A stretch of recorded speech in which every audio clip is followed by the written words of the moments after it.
Hello, beautiful people. You've just landed on Harry's. Today's featured story is what if Harry died at age 10 but returned as a ghost who could still cast magic. If you're new here, welcome to the family. Hit subscribe and the notification bell. And if you're returning, you know the drill, like and share. Enough talk, let's get into the story. Chapter 1, The Boy Who Died. The car crash happened on a Tuesday. Harry Potter died 3 days before his 11th birthday, pinned beneath twisted metal as rain pelted the wreckage of his Uncle Vernon's company car.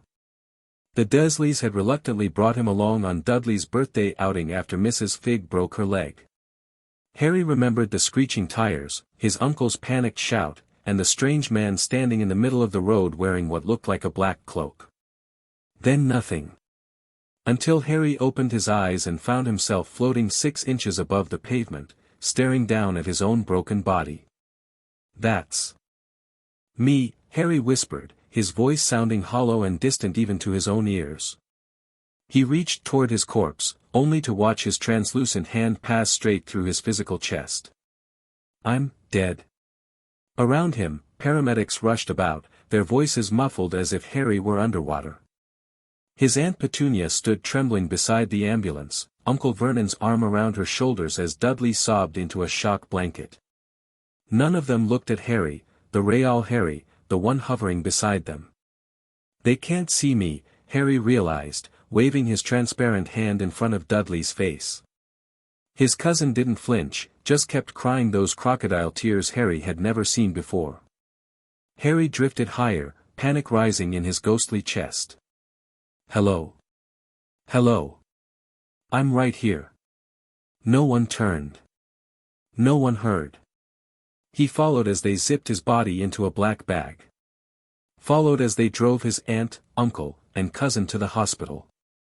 Followed as a police officer gently informed them that their nephew hadn't survived the crash. "Terrible tragedy," Uncle Vernon muttered, his face pale. "The boy just jumped up in his seat right before that maniac ran across the road. Poor dear was never wearing his seatbelt properly," Aunt Petunia sniffed, though Harry couldn't tell if her distress was genuine or performative. Harry felt a strange detachment watching them discuss his death. The Dursleys weren't exactly breaking down in grief, but they seemed genuinely rattled.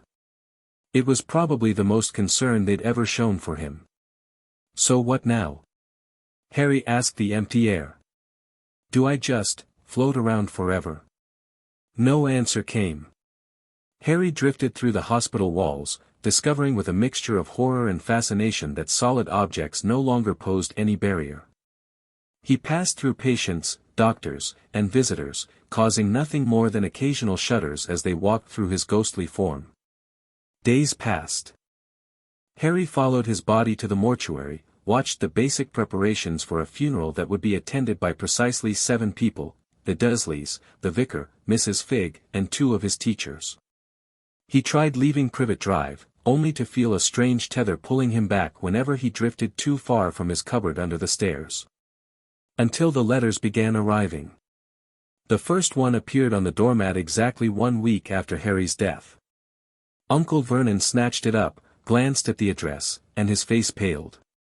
"Petunia," he hissed, holding the envelope with a trembling hand. "Look at this." How could they not know? Harry floated over his uncle's shoulder, reading the emerald green lettering, "Mr. H. Potter, the cupboard under the stairs 4, Privet Drive, Little Whinging, Surrey, open it." Harry urged, forgetting momentarily that no one could hear him. His uncle tore the letter open and unfolded the parchment inside. Harry read along, "Hogwarts School of Witchcraft and Wizardry Headmaster, Albus Dumbledore, Order of Merlin, First Class, Grand Source, CHF, Warlock, Supreme Mugwump, International Confede, of Wizards. Dear Mr. Potter, we are pleased to inform you that you have been accepted at Hogwarts School of Witchcraft and Wizardry. Please find enclosed a list of all necessary books and equipment. Term begins on September 1st. We await your owl by no later than July 31st. Yours sincerely, Minerva McGonagall, Deputy Headmistress, Magic." Harry whispered, his ghostly form flickering with excitement. "I was accepted to a magic school. Burn it," Aunt Petunia said sharply. Burn it now, Vernon. They'll just send more, Uncle Vernon muttered. Remember what your sister was like. They're persistent, these people. More letters arrived, just as Uncle Vernon predicted. 2 the next day. For the day after. Each one addressed to Harry Potter, each one bearing the same message about Hogwarts School of Witchcraft and Wizardry. What do we tell them? Uncle Vernon demanded, pacing the kitchen while Harry hovered unseen in the corner. That the boy's dead. They'll want proof, explanations. They might blame us. We'll ignore them, Aunt Petunia decided. They'll figure it out eventually. But the letters kept coming, multiplying daily until Uncle Vernon boarded up the mail slot. Then they started appearing inside eggs, pushed through window cracks, and even stuffed down the chimney. I'm going mad. Uncle Vernon shouted on Sunday morning, as dozens of letters shot from the fireplace. We're leaving. Pack your things, Petunia, Dudley. We're going where they can't find us. Harry watched his relatives frantically pack the car, then followed them as they drove to a remote shack on a tiny island in the middle of the sea. He drifted through the walls of the decrepit building, watching Vernon struggle to light a fire while Dudley complained about missing his television programs. Why are they running from letters addressed to me? Harry wondered aloud, floating near the ceiling. What's so terrifying about a school of magic? The answer arrived precisely at midnight. Boom! The whole shack shuddered. Harry whirled around as the sound came again. Someone was outside, knocking to come in. Boom! The door fell clean off its hinges and crashed to the floor. A giant of a man stood in the doorway, his face almost completely hidden by a long, shaggy mane of hair and a wild, tangled beard. Couldn't make us a cup o' tea, could ya? It's not been an easy journey. The giant said, stepping into the shack and picking up the door, fitting it easily back into its frame. Uncle Vernon made a squeaking noise. I demand that you leave at once, sir. You are breaking and entering. Dry up, Dursley, yeah, great prune, the giant replied, snatching the gun from Vernon's hands and tying it into a knot as easily as if it were made of rubber. Harry drifted closer, fascinated. The giant looked around the room. And where's Harry? He asked. The silence that followed was deafening. Aunt Petunia's face went white. Uncle Vernon's mustache twitched. Dudley tried to hide behind his mother, despite being 5 times her width. I'm right here. Harry called out, floating directly in front of the giant, waving his translucent arms. Can you see me? Please tell me you can see me. The giant's dark eyes moved right past Harry, focusing on the Dursleys. Where's Harry Potter? He repeated, his voice harder. He's. Uncle Vernon swallowed. There was an accident. What sort of accident? The giant's voice had dropped to a dangerous whisper. A car crash, Aunt Petunia said, her voice brittle. A week ago. The boy didn't survive. The giant staggered backward as if physically struck. No, he whispered. No, that can't be right. Dumbledore would have known. The magical registry would have shown it. I assure you, Uncle Vernon said, finding some courage, the boy is quite dead. Buried 3 days ago in Little Whinging Cemetery. Harry felt a strange chill pass through his ghostly form. I'm buried. They actually buried me. The giant, Hagrid, Harry would later learn, pulled out a flowery pink umbrella and pointed it at the fireplace. Sparks shot from the end, and a roaring fire instantly sprang up. The Dursleys gasped. I need to send word to Dumbledore immediately, Hagrid muttered, pulling what appeared to be a live owl from one of his many coat pockets. He scribbled a note on a piece of parchment, tied it to the owl's leg, and tossed the bird out into the storm. You freaks, stay away from us. Uncle Vernon shouted. The boy's dead and gone, and good riddance to all your abnormality. Hagrid's face contorted with rage. Good riddance. Good riddance. The shack trembled as his voice rose. The boy was Lillian, James Potter's son. The savior of the Wizarding world. What? Harry whispered, drifting closer to the giant. Savior of what? I shoulda never trusted Dumbledore when he said Harry be safe with you lot. Hagrid continued, tears now flowing freely into his wild beard. Poor little Tyke. Never even knew what he was. Never knew about his parents, or Hogwarts, or any of it. Knew what about my parents? Harry asked desperately, forgetting again that no one could hear him. What happened to them? It wasn't a car crash. Oh, course it wasn't a car crash. Hagrid bellowed, as if somehow hearing Harry's question. James and Lily Potter, killed in a car crash. It's an outrage. A scandal. They were blown up by an evil wizard and that's all there is to it. Aunt Petunia suddenly shrieked, then clapped her hands over her mouth in horror. Harry's ghostly form flickered in shock. Blown up? By a wizard? You knew? Oh, course they knew, Hagrid growled. How could Lily Potter's sister not know? But yeah, never told him. Never told him what was in the letter Dumbledore left for him. We swore we'd stamp it out of him. Uncle Vernon declared. As if we'd let him go to that freak school. But it doesn't matter now, does it? The boy's dead, and that's the end of it. Harry felt a surge of anger like nothing he'd ever experienced in life. The temperature in the room plummeted suddenly. Frost formed on the windows. The fire in the grate turned an eerie blue. What's happening? Hagrid asked, looking around wildly. I'm not gone. Harry shouted, his rage building. I'm right here. A glass on the mantelpiece shattered. The Dursleys screamed. Hagrid whirled around, umbrella raised. Who's there? The giant demanded. Show yourself. Harry concentrated harder than he ever had in his life, focusing all his energy on being seen, on being heard. I'm here. He managed, his voice sounding distant and hollow. A wisp of pearly light began to form in the center of the room.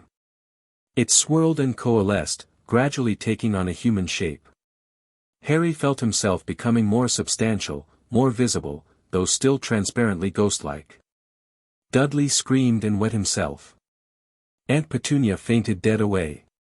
Uncle Vernon backed against the wall, gibbering incoherently. Hagrid stared, his beetle-black eyes wide with shock. Blimey, he whispered. Harry? Harry nodded, his spectral form now fully visible, a translucent boy with messy hair, round glasses, and a lightning-shaped scar on his forehead. Hello, Harry said nervously. I think I might be a ghost. Hagrid sat on the collapsed sofa, which sagged dangerously under his weight. He was staring at Harry's ghost with a mixture of horror and wonder. I don't understand, he kept saying. Ghosts can form when witches and wizards die, but you didn't even know you were a wizard. I'm a wizard? Harry asked, drifting closer. He'd gotten better at controlling his movements over the past week of being dead. Oh, course you're a wizard, Hagrid replied automatically, then shook his head. Or you were, anyway. Your parents were the finest magic folk I ever knew. The Dursleys had retreated to the corner of the shack, huddled together and whimpering. Hagrid ignored them completely. What happened to my parents? Harry asked. Aunt Petunia said they were blown up by an evil wizard. Hagrid sighed heavily.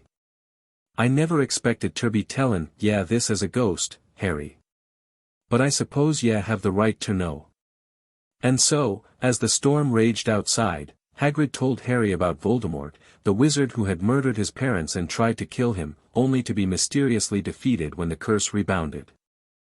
He explained about Harry's scar, about his fame in the wizarding world as the boy who lived, about Hogwarts and the magical community. So I'm famous, Harry said slowly, for not dying. Except now I am dead. This is gonna cause quite a stir, Hagrid said, pulling at his beard nervously. The boy who lived, now, the boy who died. What happens now? Harry asked. Do ghosts go to Hogwarts? I dunno, Harry. There's never been a case like yours before. Hogwarts has plenty o' ghosts, but they were all adults when they died, and they were already wizards or witches who chose to stay behind. I didn't choose to stay, Harry said. I just woke up like this. Hagrid nodded solemnly. That'll be summit for Dumbledore to figure out. He's the greatest wizard alive, headmaster o' Hogwarts. If anyone knows what to do with ya, it's him. Harry drifted toward the window, watching lightning flash over the churning sea. I still want to go, he decided. To Hogwarts. Even if I'm dead, I want to learn about magic. About my parents. About everything. I'll take ya to Dumbledore, Hagrid promised. But first, I reckon we should get these muggles back to their home, and then. He hesitated. Would ya like to see your grave, Harry? Might help ya come to terms with, well, ya know. Harry nodded slowly. Yeah. I think I would. The journey back to the mainland was strange. Harry discovered he could travel inside Hagrid's enchanted umbrella, which the giant claimed was easier than having a ghost boy floating alongside him in public. The Dursleys were sent home with a warning from Hagrid that Dumbledore would be in touch, which made Uncle Vernon turn an interesting shade of green.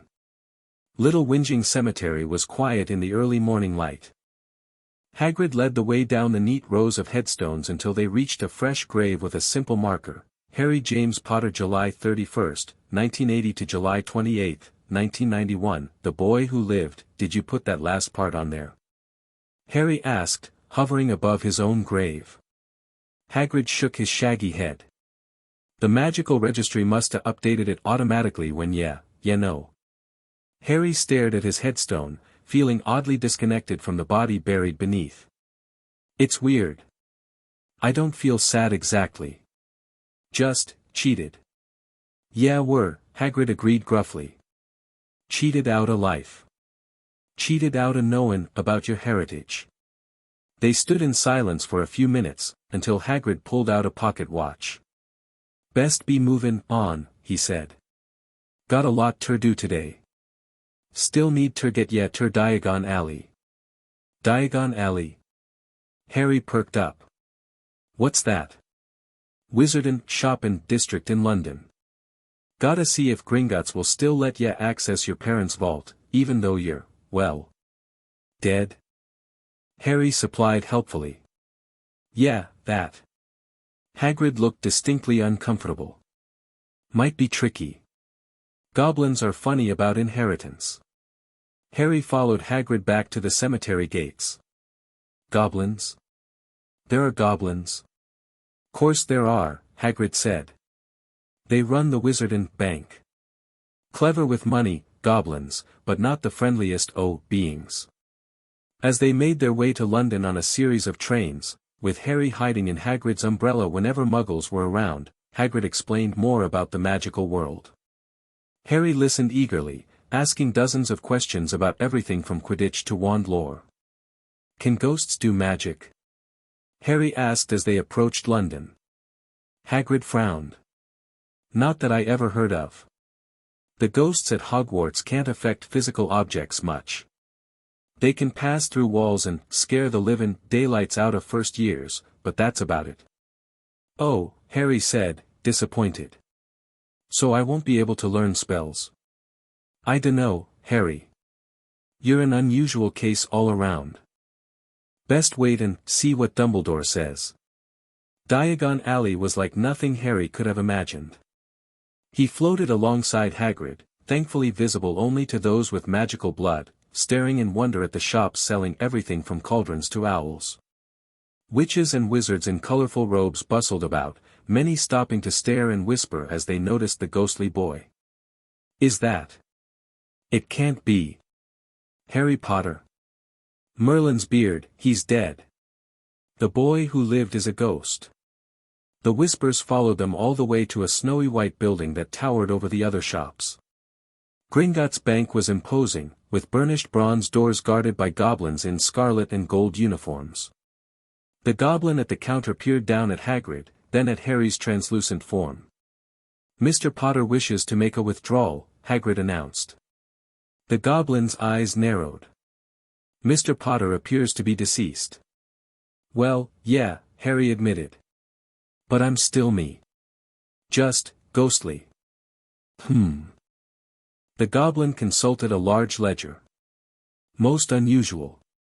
The Potter Vault has not registered a transfer of ownership, which suggests the magic recognizes you as, still existing in some capacity. So I can still get my money?" Harry asked hopefully. "You may access your trust vault," the goblin decided. "But the main Potter family vault will remain sealed until this situation is legally clarified. Follow me." The cart ride through the twisting underground tunnels was exhilarating. Harry discovered he could float alongside the cart rather than sitting in it, which gave him a spectacular view of the caverns. The goblin opened Vault 687, revealing mounds of gold galleons, silver sickles, and bronze nuts. "All yours," Hagrid told Harry proudly. Harry floated into the vault, marveling at the small fortune. "But how do I take it? I can't touch anything." This presented a problem. After some discussion, Hagrid was authorized to remove a reasonable sum on Harry's behalf, with the goblin recording the withdrawal in detail. "We'll need to figure out a better system," Hagrid said as they left the bank. "Maybe Dumbledore can assign someone as your financial guardian." Their next stop was Madame Malkin's robes for all occasions. "Do I need robes if I'm a ghost?" Harry wondered aloud as they entered. "Dunno," Hagrid admitted. "But we should follow your Hogwarts list just in case. Besides, you'll want to look the part, won't ye?" Madame Malkin was a squat witch dressed in mauve. She did a double take when she saw Harry. "Oh my! Is that Harry Potter?" "Yes," Hagrid confirmed. "Bit of a situation, as ye can see. He'll be attending Hogwarts this September and needs his school robes. But he's—" Madame Malkin gestured vaguely at Harry's transparent form. "Dead, yeah," Harry said, getting tired of people dancing around the obvious. "Can you still make robes for me?" Madame Malkin recovered her professional composure. "I suppose we could create spectral robes. There's a charm for generating ectoplasmic fabrics, primarily used for ghost commemorations. Never made an entire wardrobe from it, though." "We'll take whatever ye can do," Hagrid said firmly. While Madame Malkin took measurements of Harry's ghostly form, using special enchanted measuring tapes that could interact with spiritual matter, Hagrid excused himself to get a pick-me-up at the Leaky Cauldron. Another boy was already being fitted alongside Harry. He had a pale, pointed face and white blonde hair. "Hello," the boy said, then did a horrified double-take. "You're a ghost." "Yep," Harry confirmed, floating a few inches off the floor. "What happened to you? Was it something horrible?" The blonde boy seemed morbidly fascinated. "Car crash," Harry said. "Not very exciting." "Car? You mean one of those Muggle contraptions?" The boy wrinkled his nose. "Are you Muggle-born, then?"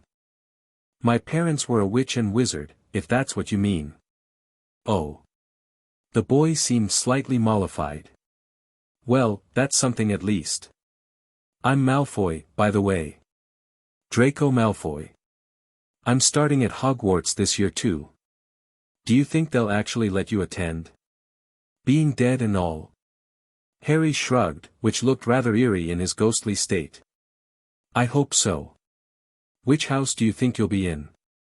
"I know I'll be in Slytherin. All my family have been." "I don't know anything about the houses," Harry admitted. Draco looked scandalized. "How can you not know about the houses? Didn't your parents teach you anything before they—" He gestured at Harry's ghostly form. "They died when I was a baby," Harry said coolly. "I was raised by Muggles who never told me I was a wizard." "That's horrible," Draco said, sounding genuinely appalled. No wonder you ended up dead in a Muggle accident. They're so primitive.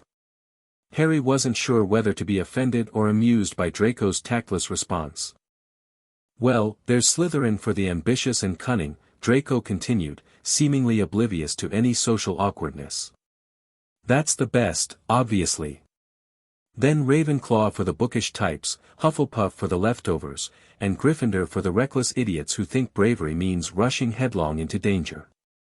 I see, Harry said, noting with interest how his ghostly status seemed to make some people, like this Draco boy, speak more freely around him, as if his death made normal social filters unnecessary. Their conversation was interrupted when Madame Malkin announced she'd finished with Draco's fitting.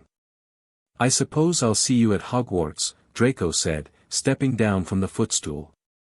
If they let you in, that is. You know, you're the first ghost child I've ever met. Most ghosts are ancient. I'm special that way, Harry replied dryly. After Draco left, Madame Malkin turned to Harry. I'll have your spectral robes ready in a week, dear. I'll send them directly to Hogwarts. Thank you, Harry said. What do I owe you? Madame Malkin waved her hand. Nothing, Mr. Potter.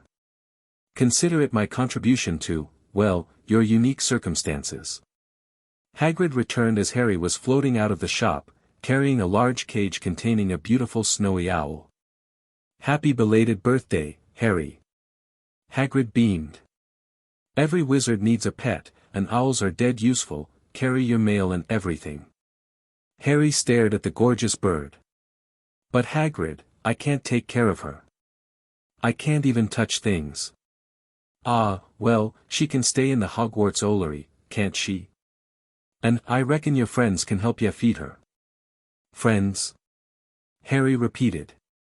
The concept seemed almost foreign.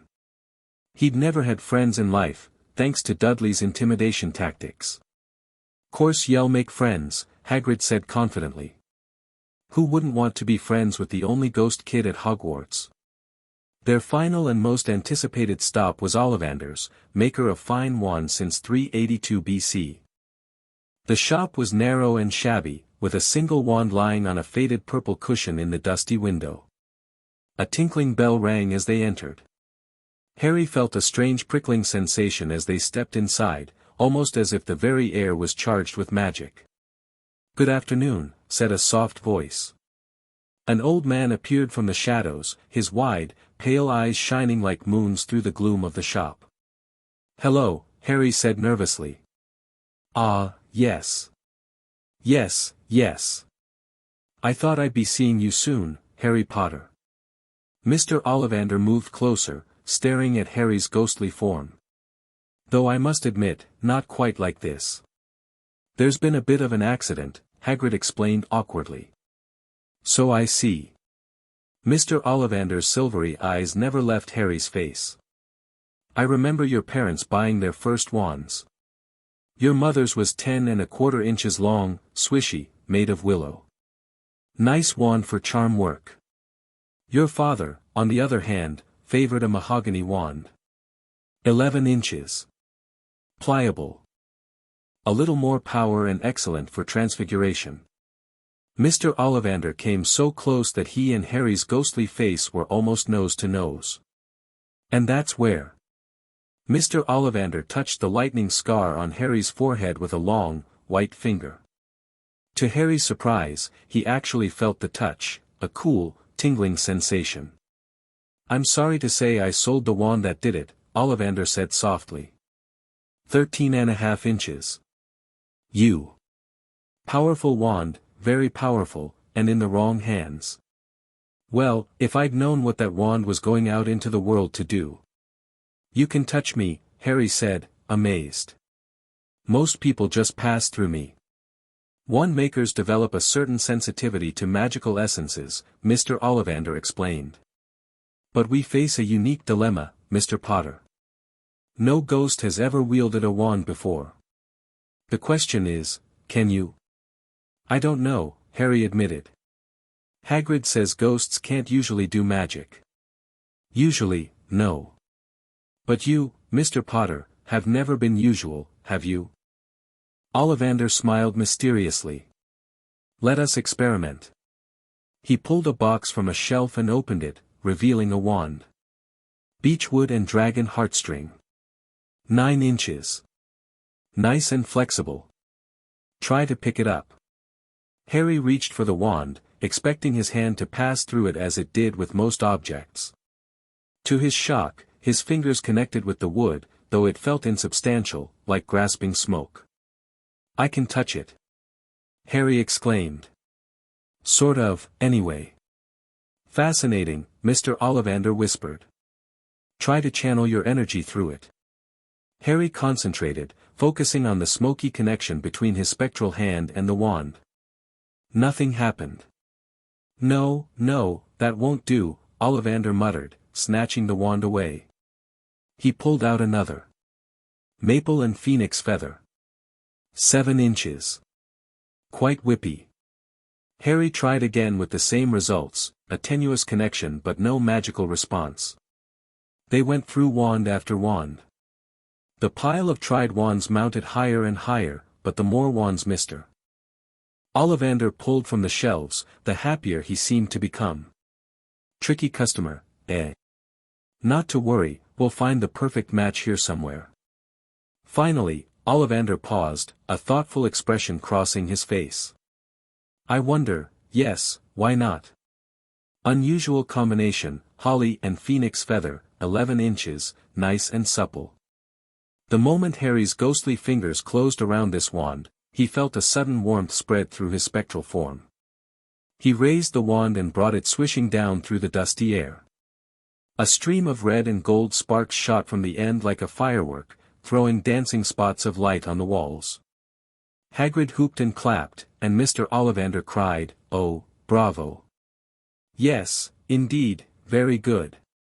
Harry stared at the wand in amazement. It worked. Curious, Mr. Ollivander said, fixing Harry with his pale stare. Most curious. What's curious? Harry asked. I remember every wand I've ever sold, Mr. Potter. Every single wand. It so happens that the phoenix whose tail feather is in your wand, gave another feather, just one other.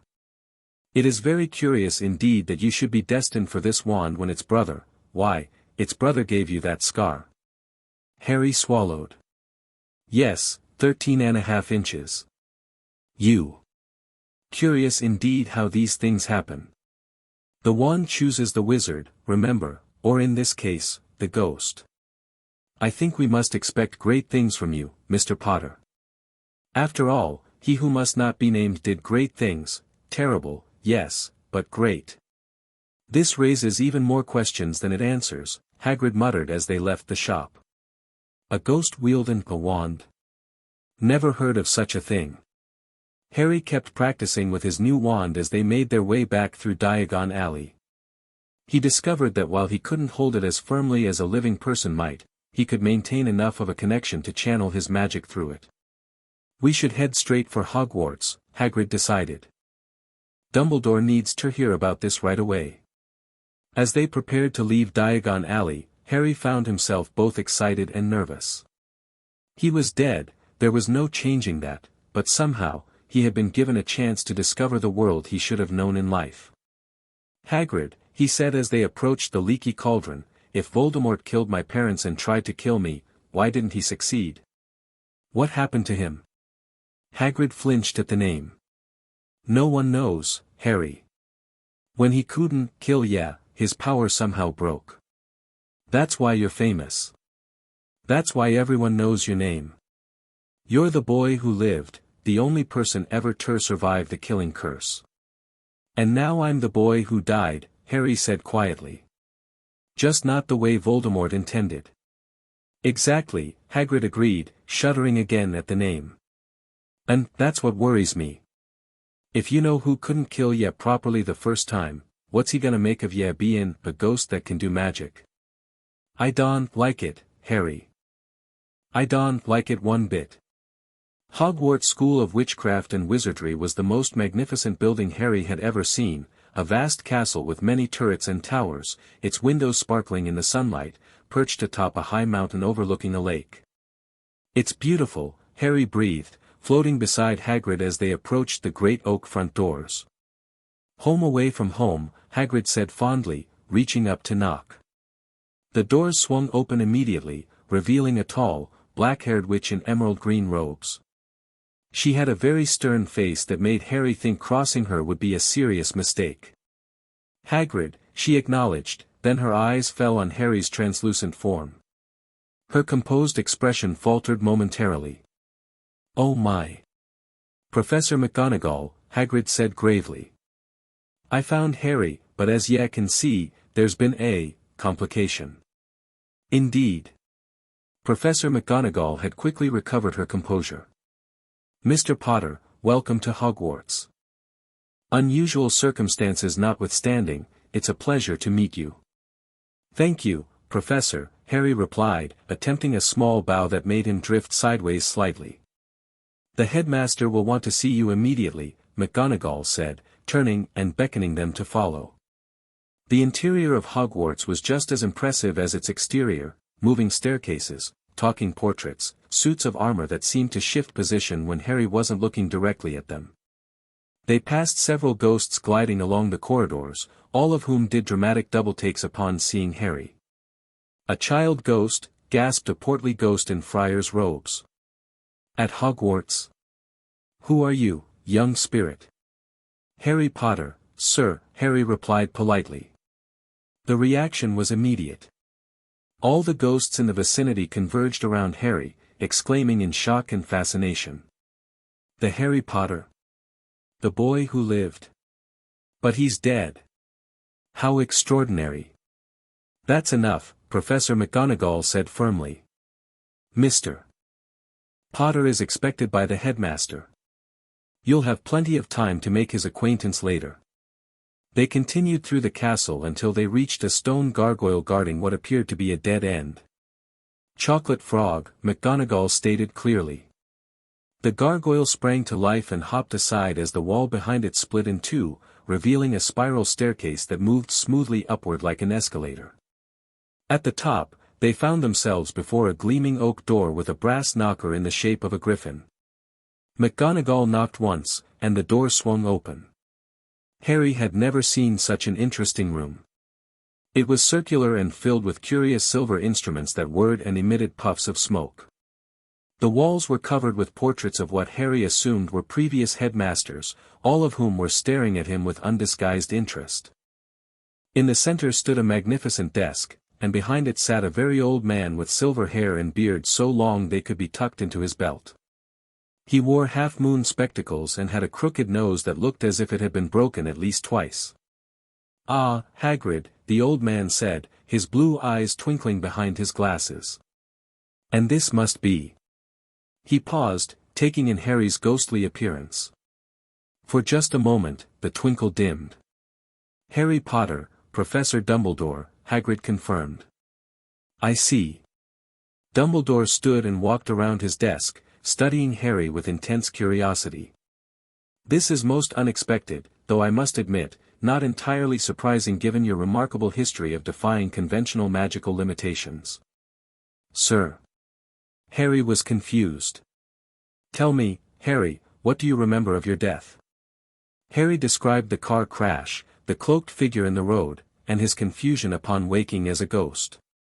Dumbledore listened attentively, occasionally asking clarifying questions. "A most unfortunate accident," Dumbledore said when Harry finished. "Though I find myself wondering if it was truly accidental." "What do ya mean, Professor?" Hagrid asked. "A cloaked figure causing a fatal crash just days before Harry was due to receive his Hogwarts letter. The timing seems rather convenient." Dumbledore stroked his beard thoughtfully. "However, that is a matter for another time. Our immediate concern is what to do with a ghost who appears capable of wielding a wand." "You know about that already?" Harry asked, surprised. Dumbledore's eyes twinkled. "Mr. Ollivander sent word ahead. Most extraordinary. Typically, ghosts cannot interact with the physical world in such a meaningful way. Your ability to channel magic through a wand suggests your spectral form retains more substance than is usual. Does that mean I can still attend Hogwarts? Harry asked hopefully. I see no reason why not, Dumbledore replied. Though there will be certain logistical challenges to overcome. You cannot, for instance, sleep in a dormitory bed or eat in the Great Hall. I don't need to eat or sleep anymore, Harry pointed out. Indeed. And there lies one advantage to your condition. Dumbledore smiled. You will, however, need accommodations suitable for a ghost who wishes to study magic. I believe we can arrange something appropriate. What about his classes? McGonagall asked. Many require physical manipulation of objects, potions, ingredients, plants, transfiguration targets. We shall have to adapt, Dumbledore decided. Harry may need learning partners for such activities, but his theoretical education need not suffer. And if he can wield a wand, many practical aspects of magic should still be accessible to him. Harry felt a surge of relief. He was going to be allowed to attend Hogwarts after all. There is one more matter, Dumbledore said, his expression growing more serious. The wizarding world believed you to be alive. News of your death, and ghostly return, will cause quite a stir. I believe it would be best if you remained at Hogwarts until term begins, away from the public eye while we prepare for your arrival alongside the other first years. You mean I can stay here? Now. Harry couldn't believe his luck. A whole month to explore the castle before classes even started. I believe that would be best, Dumbledore confirmed. The castle ghosts can show you around, and you'll have time to adjust to your new state of being. Harry nodded eagerly. Thank you, Professor. Dumbledore's eyes twinkled. You're most welcome, Harry. Now, I believe it's time you met your ghostly housemates properly. They've been most curious since word spread of your arrival. As if on cue, several ghosts drifted through the office walls. A regal-looking ghost with a high ruff and elaborate clothing floated forward. Sir Nicholas de Mimsy Porpington at your service, he introduced himself with an elegant bow. Resident ghost of Gryffindor Tower. Nearly headless Nick. Hagrid said with a chuckle. I prefer Sir Nicholas, if you don't mind, the ghost replied stiffly. A plump ghost in friar's robes whom Harry had seen earlier bobbed forward. The fat friar, Hufflepuff ghost. Delighted to meet you, young Potter. A gaunt female ghost with long hair and a somber expression drifted closer. The Grey Lady of Ravenclaw, she said simply, her voice barely above a whisper. The final ghost was a gaunt, silent figure with blank staring eyes, a gaunt face, and robes stained with silver blood. He merely nodded at Harry without introducing himself. The Bloody Baron, Dumbledore supplied. Ghost of Slytherin House. Not one for lengthy introductions. We've never had a child ghost at Hogwarts, Sir Nicholas said, examining Harry with fascination. And certainly never one who could perform magic. Can any of you do magic? Harry asked curiously. The ghosts exchanged glances. We can create certain effects, Sir Nicholas replied carefully. Cold spots, minor movements of very light objects with great concentration, the occasional spectral light. But nothing like wielding a wand or casting proper spells. We shall have to see exactly what young Harry is capable of, Dumbledore mused. For now, I believe our resident ghosts can give him a proper tour of the castle and help him settle in. The next month was the strangest and most wonderful of Harry's existence, life or death. He explored every corner of Hogwarts with the resident ghosts as his guides, learning the castle's secrets and history. Sir Nicholas took a particular liking to Harry, treating him like a ghostly nephew of sorts. Harry discovered that while his ability to interact with the physical world was limited, it was still greater than that of the other ghosts. He could move small objects with concentration, touch things briefly, though it was exhausting, and most importantly, maintain enough connection with his wand to cast simple spells. Professor Flitwick, the tiny charms teacher, took it upon himself to work with Harry during the summer, testing the limits of his magical abilities. Fascinating, the diminutive professor squeaked after Harry successfully levitated a feather. Your connection to magic remains strong, despite your transition. Why am I different from the other ghosts? Harry asked one afternoon as they practiced in an empty classroom. Professor Flitwick considered the question carefully. There are several theories, Mr. Potter. Some believe it's connected to the circumstances of your survival as an infant.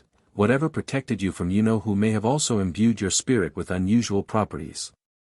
Others think it might be related to your age. Most ghosts form when fully trained adult wizards die with unfinished business or a fear of moving on.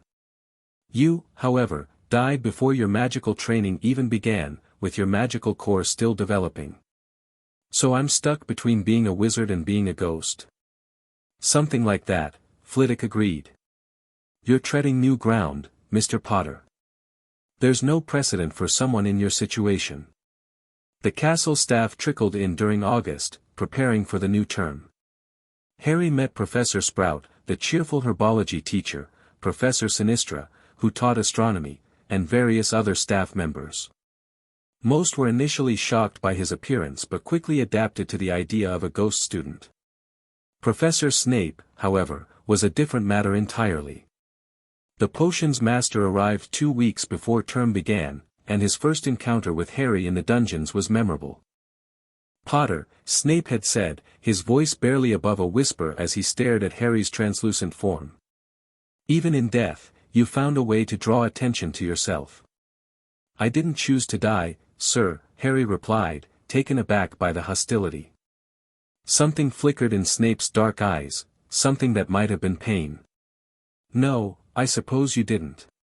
His gaze lingered on Harry's eyes.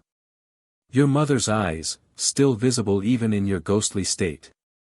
How fitting. Before Harry could respond, Snape had swept away, his black robes billowing behind him. Don't mind him, Sir Nicholas advised later. Professor Snape is complicated. He has his reasons for being the way he is. As September 1st approached, Harry grew both excited and nervous about meeting his fellow students. Would they accept him? Would they be afraid of him? Would he be able to make friends, despite being dead? You'll do fine, the fat friar assured him. Children are remarkably adaptable. They'll be fascinated by you at first, but they'll soon see past your ghostly appearance to the person within. On the morning of September 1st, Harry floated in the entrance hall beside Professor McGonagall, waiting for the arrival of the first-year students. He was dressed in his new spectral robes, which Madame Malkin had indeed managed to create, garments that existed partially in the physical world and partially in the spiritual realm, allowing them to move with Harry and remain visible to the living. Nervous, Potter? McGonagall asked, her stern expression softening slightly. A bit, Harry admitted.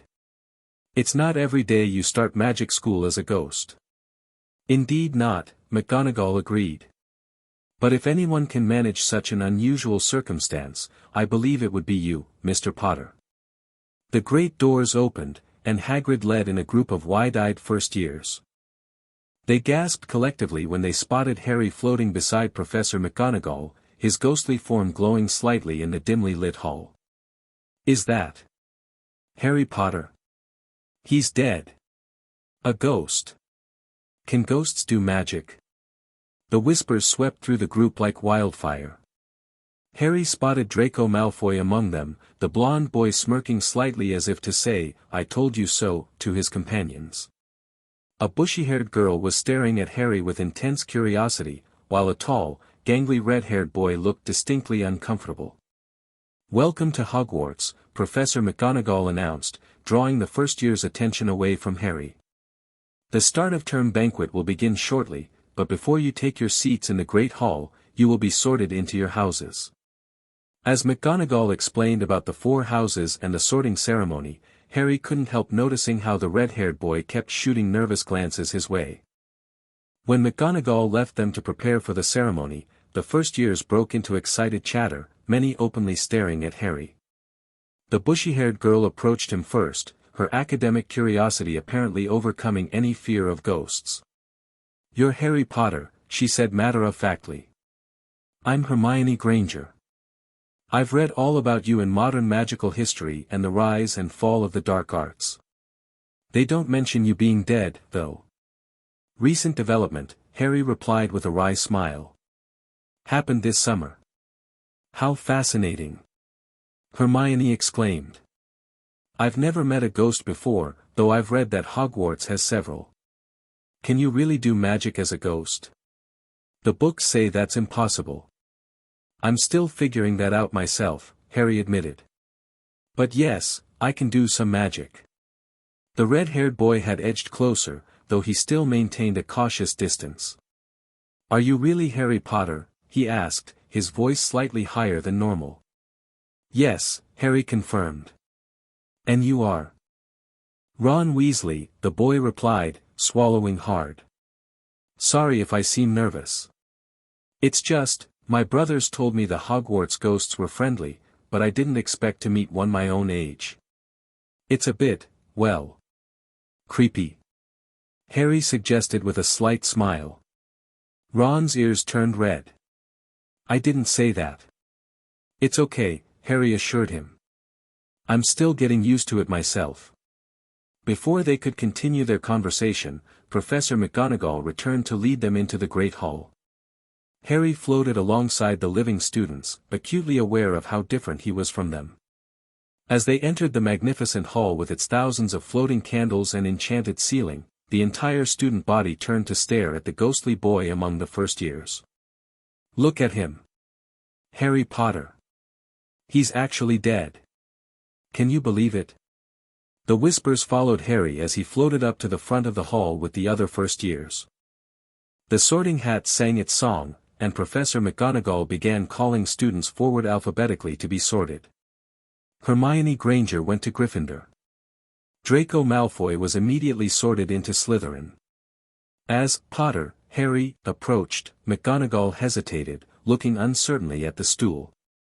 Mr. Potter, if you would, position yourself near the stool, she instructed. I'm not entirely sure how this will work. Harry floated over and hovered just above the stool as McGonagall lowered the sorting hat. To everyone's surprise, instead of passing through Harry's ghostly head, the hat settled upon it as if he were solid. Said a small voice in his ear. Difficult. Very difficult. Plenty of courage, I see. Not a bad mind either. There's talent, oh my goodness, yes, and a nice thirst to prove yourself, now that's interesting. So where shall I put you? Harry gripped the edges of the stool with his ghostly hands, thinking, not Slytherin, not Slytherin. Not Slytherin, said the small voice. Are you sure? You could be great, you know, it's all here in your head, and Slytherin will help you on the way to greatness, no doubt about that. No. Well, if you're sure, better be Gryffindor. Harry heard the hat shout the last word to the whole hall. He removed the hat and floated toward the Gryffindor table, where he was greeted with thunderous applause. Sir Nicholas welcomed him warmly, making space between himself and a living student. Ron Weasley was also sorted into Gryffindor and took a seat near Harry, though he still seemed slightly uncomfortable. His older brothers, Percy the Prefect and the twins Fred and George, all welcomed Harry enthusiastically. Brilliant having you in Gryffindor. Fred, or possibly George, exclaimed. First ghost student in Hogwarts history. As the feast appeared on the golden plates, Harry was reminded of one significant downside to being dead: he could no longer eat or drink. While his fellow Gryffindors tucked into the delicious food, Harry engaged in conversation with Sir Nicholas. Sir Nicholas, Harry asked quietly, does it ever bother you? Watching everyone eat when you can't? The ghost smiled sadly. After 500 years, one gets used to it. Though I do sometimes miss the taste of a good roast pheasant. By the end of the evening, Harry had noticed Ron gradually becoming less nervous around him. As Percy led the first years up to Gryffindor Tower, Ron actually walked directly beside Harry's floating form. So, Ron said awkwardly, what's it like? Being a ghost, I mean. Different, Harry replied honestly. Not what I expected for my afterlife, but better than nothing, I suppose. At least I get to learn magic. Ron nodded thoughtfully. My brothers said you're the first ghost who can do magic. Is that true? Seems that way, Harry confirmed. Though I'm still learning what I can and can't do. They reached the portrait of the fat lady, who swung open after Percy gave the password, Caput Draconis. Inside the common room, a problem arose that Harry hadn't considered. He couldn't climb the stairs to the boys' dormitory. I just float through them, Harry said, demonstrating by passing his hand through the stone steps. You'll need to concentrate, Sir Nicholas advised, having followed them in. Focus your energy on making contact with the physical world. It's draining, but possible for short periods. Harry tried, focusing all his will on becoming more solid. To his surprise, his foot made contact with the first step. It was exhausting, as Nicholas had warned, but he managed to ascend to the dormitory this way. That's amazing, Ron said, watching Harry's efforts. Most ghosts just float through everything. I'm not most ghosts, Harry replied with a tired smile. In the dormitory, another issue presented itself. Harry didn't need to sleep. While his dorm mates, Ron, Neville Longbottom, Seamus Finnegan, and Dean Thomas, prepared for bed, Harry hovered awkwardly near what would have been his four-poster. What will you do all night? Neville asked timidly. Explore, I guess, Harry said with a shrug. Maybe talk to the other ghosts. That's wicked, Seamus commented. Getting to roam around while everyone else is asleep. It has its advantages, Harry admitted. Though I'd trade it all to be alive again. A somber silence fell over the room at his words.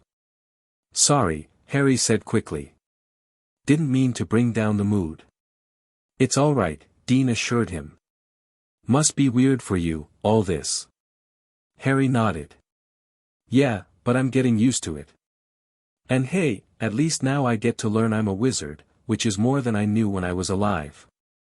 As his dorm mates settled into their beds, Harry bid them good night and floated back downstairs. The common room was nearly empty now, with just a few older students finishing homework. Harry drifted through the portrait hole and out into the castle, ready for his first night as a Hogwarts ghost. He found the other ghosts gathering in the astronomy tower, as they apparently did most nights. Ah, young Potter, the fat friar greeted him warmly. Come to join our nightly convocation. Harry floated over to join their circle. If that's all right. More than all right, Sir Nicholas assured him. You're one of us now, after all. The Grey Lady gave him a small smile, while the Bloody Baron merely nodded in acknowledgement. We were just discussing your unprecedented situation, Sir Nicholas continued. In 500 years of haunting, I've never encountered a ghost who could wield a wand. I still don't understand why I'm different, Harry admitted. Death is as mysterious as life, the Grey Lady said softly. Perhaps more so. The living can never truly comprehend it, the Bloody Baron added, speaking for the first time in Harry's presence. His voice was deep and hollow. And we who linger between, we grasp only fragments of the truth. Very philosophical, Baron, Sir Nicholas said dryly. But hardly helpful to young Harry here. It's okay, Harry said. I'm just grateful I can still learn magic. Though I'm worried about classes where I need to handle physical objects. You demonstrated considerable physical interaction when ascending the dormitory stairs, Sir Nicholas pointed out.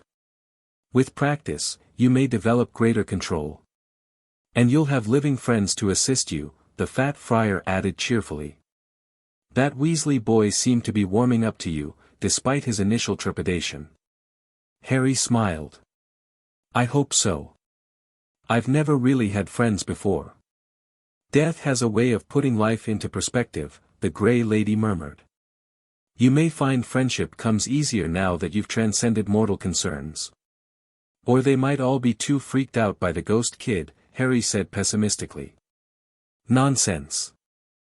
Sir Nicholas exclaimed. Children are far more accepting than adults. They'll see past your spectral state to the person within. Harry hoped Sir Nicholas was right. Despite his unusual circumstances, he was still just an 11-year-old boy, albeit a dead one, who wanted to learn magic and make friends. As the night wore on and the ghosts shared stories of their centuries at Hogwarts, Harry felt a sense of belonging he'd never experienced with the Dursleys. By the time dawn broke over the castle, Harry had made his peace with his first day as a ghost student at Hogwarts. Whatever challenges lay ahead, he would face them. After all, what was the worst that could happen? He was already dead. Chapter 2, Spectral Sorcery. Try again, Mr. Potter. Focus your energy. Harry concentrated, his ghostly face scrunched with effort as he attempted to levitate the feather on Professor Flitwick's desk. The tiny charms professor watched with intense fascination as Harry's wand moved through the proper motion. Wingardium Leviosa, Harry said, feeling the magic flow through his spectral form. The feather twitched, rose shakily about 6 inches, then floated in the air for nearly 10 seconds before Harry's concentration broke and it fluttered back down. Excellent progress. Flitwick squeaked, clapping his hands. 3 seconds longer than yesterday. Harry sighed, his translucent form flickering slightly with frustration. It's still nothing compared to what the living students can do. 2 weeks into term, and Harry was discovering that being the only ghost who could perform magic had its complications. While he could cast spells, maintaining them drained his energy far more quickly than it did for living wizards. Patience, Mr. Potter. You're pioneering entirely new magical territory. Flitwick smiled encouragingly. No ghost has ever cast spells before. The fact that you can do so at all is remarkable. Professor, Harry asked, floating closer to the desk, why can I do magic when other ghosts can't? Flitwick tugged thoughtfully at his mustache. Professor Dumbledore and I have several theories. The most compelling involves the timing of your death. You died just before your magical education began, when your magical core was still developing. So I'm stuck in between. Not fully a wizard, not fully a ghost. Precisely. Most magical ghosts form after their powers are fully matured and settled. Your magic was still in flux when you died, creating this unprecedented spectral state. Flitwick bounced excitedly. You're a magical marvel, Mr. Potter. Harry wasn't sure how to feel about being a marvel. He just wanted to be normal, though he'd long since abandoned hope of that. That's enough for today, Flitwick said, noting Harry's dimming glow, a sign of magical exhaustion in his ghostly state. Rest your spectral energies before your afternoon classes. Harry floated through the classroom wall, heading toward the great hall where lunch would be underway. He didn't need to eat anymore, but he still enjoyed sitting, or rather, hovering, with his friends. Friends. The concept still amazed him. Despite being dead, Harry had made more friends in 2 weeks at Hogwarts than in 10 years with the Dursleys. He spotted Ron's red hair at the Gryffindor table and glided over. Ron was stuffing a sandwich into his mouth while Hermione lectured him about proper chewing techniques. You'll choke if you keep eating like that, she insisted. I'm hungry, Ron mumbled through his food. Harry laughed as he settled into position above the bench beside them. How was herbology? Ron swallowed his massive bite. Sprout had us repotting bouncing bulbs. Mine kept trying to escape. Got dirt everywhere. I've been reading about ghost interactions with magical plants, Hermione said immediately, pulling a massive tome from her bag. Some plants can actually sense spiritual energy. I wonder if you tried to handle the bouncing bulbs, if they'd react differently to you. That's the 3rd book on ghosts you've checked out this week, Ron noted. Bit obsessed, aren't you? Hermione's cheeks flushed. I'm researching for Harry's benefit. There's virtually nothing in the literature about ghost magic. It's okay, Harry said, giving her a grateful smile. I appreciate it. The school ghosts don't know much about my condition either. Sir Nicholas says I'm unprecedented. You certainly are, Hermione agreed. I've cross-referenced every ghost account in Hogwarts, a history with supplementary texts on spectral manifestations. The closest parallel is poltergeist activity, but even Peeves can't perform actual spells. Ron rolled his eyes. Mental, you are. Not everything can be found in a book. Actually, Harry interjected before they could start bickering, Hermione's research has been really helpful. That technique for materializing my hands long enough to hold a quill came from that old journal she found. The trio had quickly fallen into a rhythm. Hermione researched Harry's condition obsessively. Ron provided practical advice on wizarding culture and, crucially, wasn't put off by Harry's ghostly state, not anymore, anyway. The first few days had been awkward, with Ron flinching whenever Harry floated through solid objects, but he'd adjusted remarkably quickly. We've got potions next, Ron groaned, changing the subject. Snape's going to be horrible again. Potions had proven especially challenging for Harry. He could read the instructions and understand the theory, but he couldn't handle the ingredients or stir the cauldrons. Professor Snape said I could just observe and write the theory portion, Harry said, though his tone made clear how inadequate that felt. That's so unfair. Hermione protested. There must be accommodations. I'm dead, Hermione, Harry interrupted with a wry smile. Standard accommodations don't exactly cover that. The bell rang, signaling the end of lunch. Students began filing out of the Great Hall toward their afternoon classes. Maybe you could possess someone to make potions through them, Ron joked as they headed toward the dungeons. Like that Muggle ghost movie my dad brought home once. Freaked Mum out completely. Harry stopped mid-float. Possess someone? Is that possible? Ron shrugged. Dunno. Just a joke. It's not entirely implausible, Hermione said thoughtfully. Certain dark spirits in magical lore can possess the living. Though I've never read about regular ghosts doing it. I'm not exactly a regular ghost though, am I? Harry mused. Ron looked suddenly nervous. You're not actually thinking of trying it, are you? Maybe. If I found a willing volunteer. Harry gave Ron a pointed look. No way. Ron backed up a step. I'm your mate, but that's just creepy. I'd volunteer, Hermione said eagerly. For academic purposes, of course. Ron stared at her. You're barking. Completely barking. Think of the magical possibilities. If Harry could temporarily control a physical body, he could participate in all practical aspects of, we're going to be late, Harry interrupted, though he filed the possession idea away for later consideration. Snape will take points if we don't hurry. The potions classroom was as gloomy and uncomfortable as ever. Harry took his place beside Ron at their workbench, hovering at the appropriate height while Hermione sat on Ron's other side. Professor Snape swept into the room, his black robes billowing. His gaze lingered on Harry's translucent form with the same inscrutable expression he always wore when looking at him, something between distaste and fascination. Today, Snape began, his voice barely above a whisper, you will attempt to brew a simple swelling solution. The instructions, he flicked his wand at the blackboard, are on the board. Potter, you will observe and submit a theoretical analysis as usual. Harry nodded, trying not to let his frustration show. He'd grown tired of just watching while everyone else got hands-on experience. Begin, Snape commanded. As Ron and Hermione gathered their ingredients, Harry floated slightly upward to get a better view of the classroom.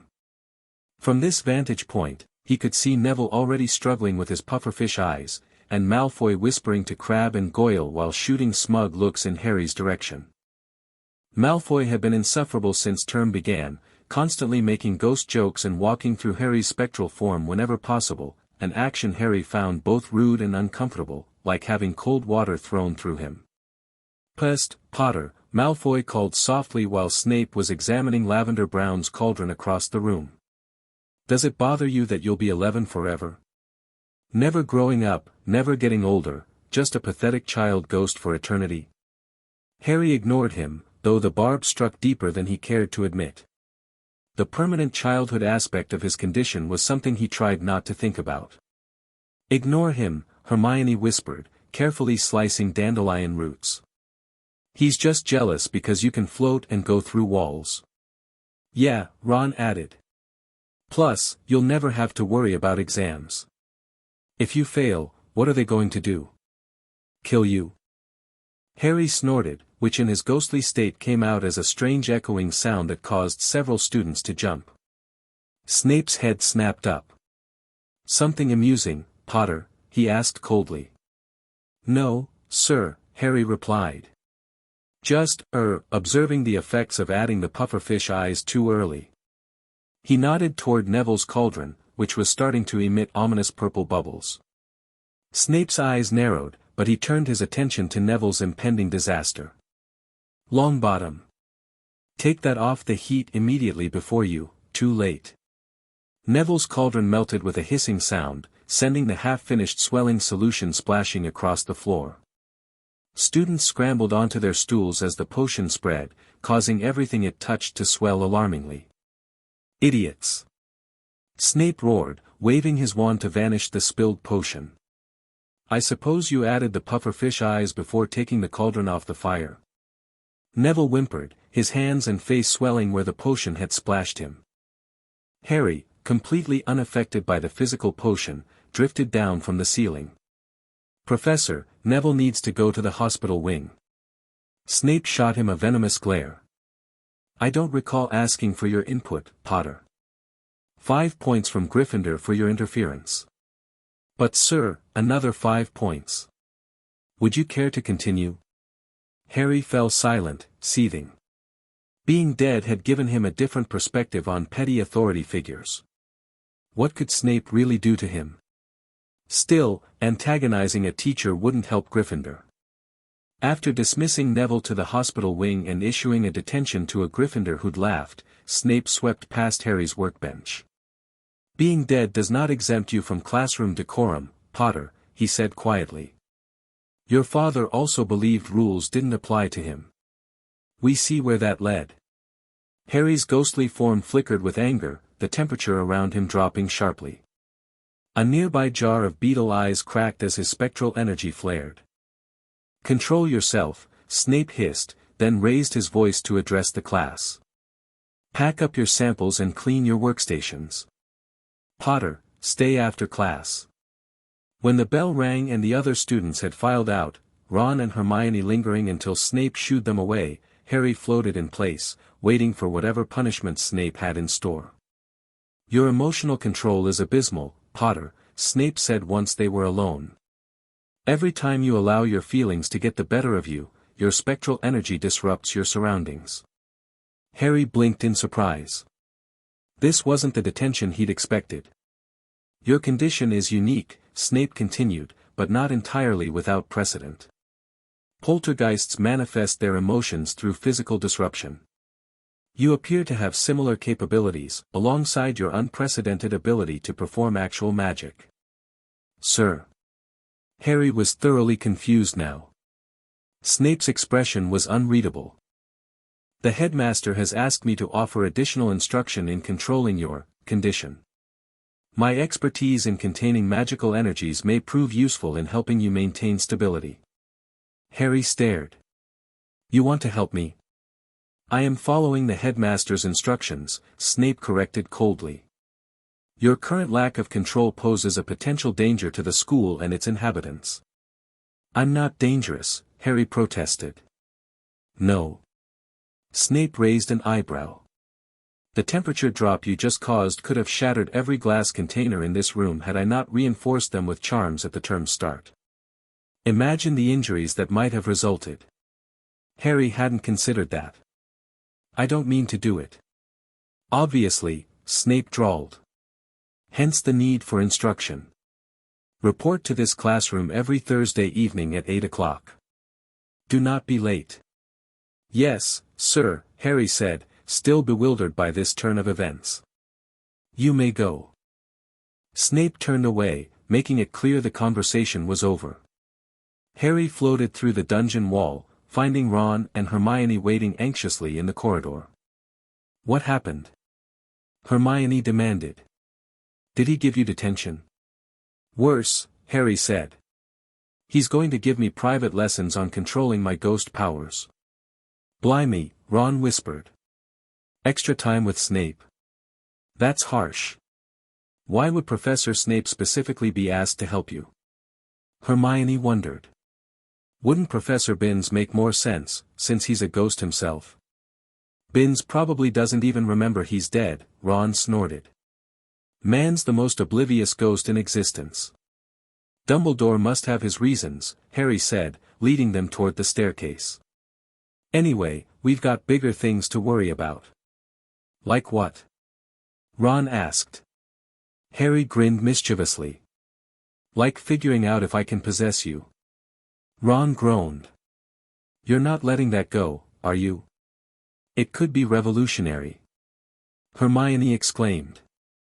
Think about it, if Harry can temporarily inhabit a living person's body, he could participate in all aspects of magical education. And why am I the guinea pig for this experiment? Ron demanded. Because you're my best mate? Harry tried. Flattery won't work, Ron grumbled, though he looked slightly pleased at being called Harry's best mate. They headed back to Gryffindor Tower, arguing good-naturedly about the possession idea. The fat lady swung open when Hermione gave the password, Caput Draconis, and they found the common room relatively empty, as most students were still in class. Perfect, Hermione said, dropping her bag onto a table. We can try now while it's quiet. Try what? Ron asked nervously. The possession, of course. Ron backed away. I never agreed to this. Oh, come on, Ron, Harry coaxed. Just for a minute. I want to know what it feels like to be solid again. What if you get stuck? What if you take over and won't leave? Do you really think I'd do that? Harry asked, hurt. Ron sighed. No, I guess not. He sat down in an armchair, looking resigned. Fine. But just for a minute, and if anything feels wrong, you get out immediately. Deal, Harry agreed eagerly. So, how do we do this? Hermione pulled out a book she'd apparently been carrying specifically for this purpose. According to Spectral Interactions, Theory and Practice, possession requires invitation and intent. Ron needs to verbally invite you in, and you need to focus your spiritual energy on merging with his physical form. Ron looked increasingly dubious. This sounds dangerous. It's probably fine, Harry said, though he wasn't entirely confident himself. Probably. Ron squeaked. Just say, I invite you to share my physical form or something similar, Hermione instructed, reading from the book. Ron took a deep breath. I can't believe I'm doing this. Harry Potter, I invite you to share my physical form. He closed his eyes, bracing himself as if expecting pain. Harry focused his energy and floated toward Ron, concentrating on the idea of merging with his friend's body. At first, nothing happened, he simply drifted through Ron as he had countless objects before. It's not working, Harry said, disappointment evident in his voice. Maybe you need to concentrate harder, Hermione suggested. The book says the ghost must focus completely on the living person's essence. Harry tried again, this time closing his spectral eyes and focusing on what made Ron Ron, his humor, his loyalty, his uniquely Ronish energy. This time, as he drifted forward, he felt a strange tugging sensation. Instead of passing through Ron, he felt himself being drawn in, as if Ron's body were a magnet pulling at his ghostly essence. The sensation was disorienting, like being sucked through a narrow tube. Then suddenly, he was looking through Ron's eyes. Bloody hell. The voice that came out was Ron's, but the words were Harry's. It worked. Hermione gasped, leaning forward excitedly. Harry? Ron? Who's in control? Both of us, I think, Harry said using Ron's mouth. The sensation was bizarre, he could feel Ron's presence alongside his own, like they were sharing the same space. I can feel everything, solid ground under me, the chair against my back. He lifted Ron's hand, marveling at the sensation of physically touching something. This is amazing. This is bloody weird, Ron's voice echoed inside their shared head. Can you hear me thinking? Yes. Harry exclaimed aloud. Can you take control back? There was a strange internal shifting, and suddenly Harry was a passenger as Ron regained control of his body. This is the weirdest thing I've ever experienced, Ron said, his face breaking into an astonished grin. It's like having someone else in my head. Can you let Harry try controlling your body again? Hermione asked, scribbling notes furiously. This is fascinating. Ron mentally stepped aside, and Harry took control again. He stood up from the chair, wobbling slightly as he adjusted to having a physical body again. I'd forgotten how heavy bodies are, Harry marveled, taking a few experimental steps. And warm. You're so warm, Ron. Well, excuse me for having a normal body temperature, Ron thought sarcastically. Harry laughed, the sound strange coming from Ron's mouth. He reached out and picked up a quill from the table, delighting in the simple tactile sensation. We need to test your magical abilities in Ron's body, Hermione suggested. Can you cast a spell? I'll try. Harry reached for Ron's wand and pointed it at the quill. Wingardium Leviosa. The feather shot upward with far more force than Harry had intended, slamming into the ceiling before floating back down. Blimey! Ron's mental voice exclaimed. That was powerful. Your magic seems amplified when channeled through a living conduit, Hermione observed. This could be revolutionary, Harry. Harry was about to respond when a wave of exhaustion hit him. He felt his grip on Ron's body weakening, his ghostly essence being pushed outward. I think something's happening, Ron's voice said with concern. I feel weird. With a sudden wrenching sensation, Harry was expelled from Ron's body. He rematerialized as a ghost beside the armchair, his spectral form looking dimmer than usual. Ron slumped forward, gasping. That was intense. Are you both all right? Hermione asked worriedly. Just tired, Harry said, his ghostly voice fainter than normal. Like I've used up a lot of energy. Same, Ron agreed, rubbing his temples. Feel like I've played 3 Quidditch matches back to back. Hermione consulted her book again. It says here that possession is extremely draining for both spirits and hosts. The magical and spiritual energy required to maintain the connection depletes both parties. Still, Harry said, already recovering, this changes everything. I can participate in practical lessons now, potions, herbology, even flying. Hang on, Ron protested. I didn't agree to be your personal puppet whenever you need hands. We could take turns, Hermione offered eagerly. I'd be more than willing to, no one's possessing anyone for class, came a stern voice from the portrait hole. Professor McGonagall stood there, her lips pressed into a thin line. Miss Granger, Mr. Weasley, Mr. Potter, my office, immediately. The trio exchanged panicked looks. How long had McGonagall been standing there? And how much trouble were they in? Possession of another student? McGonagall's voice was dangerously quiet. Did it not occur to any of you that this might be extraordinarily dangerous? They sat, or in Harry's case, floated, before her desk, looking appropriately chastened. It was my idea, Professor, Harry admitted. I just wanted to be able to participate in practical lessons. While your frustration is understandable, Mr. Potter, experimenting with untested spiritual magic is reckless beyond measure. McGonagall fixed each of them with a stern glare. What if you had become trapped in Mr. Weasley's body? What if the process had damaged either of your magical cores?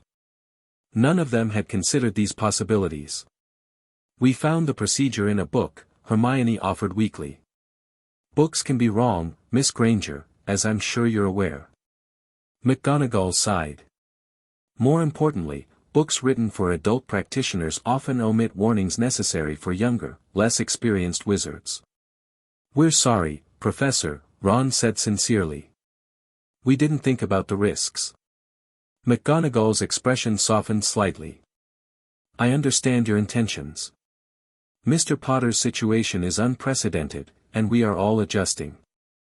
However, you must approach magical experimentation with appropriate caution. So I'm not allowed to try possession again? Harry asked, disappointment evident in his voice.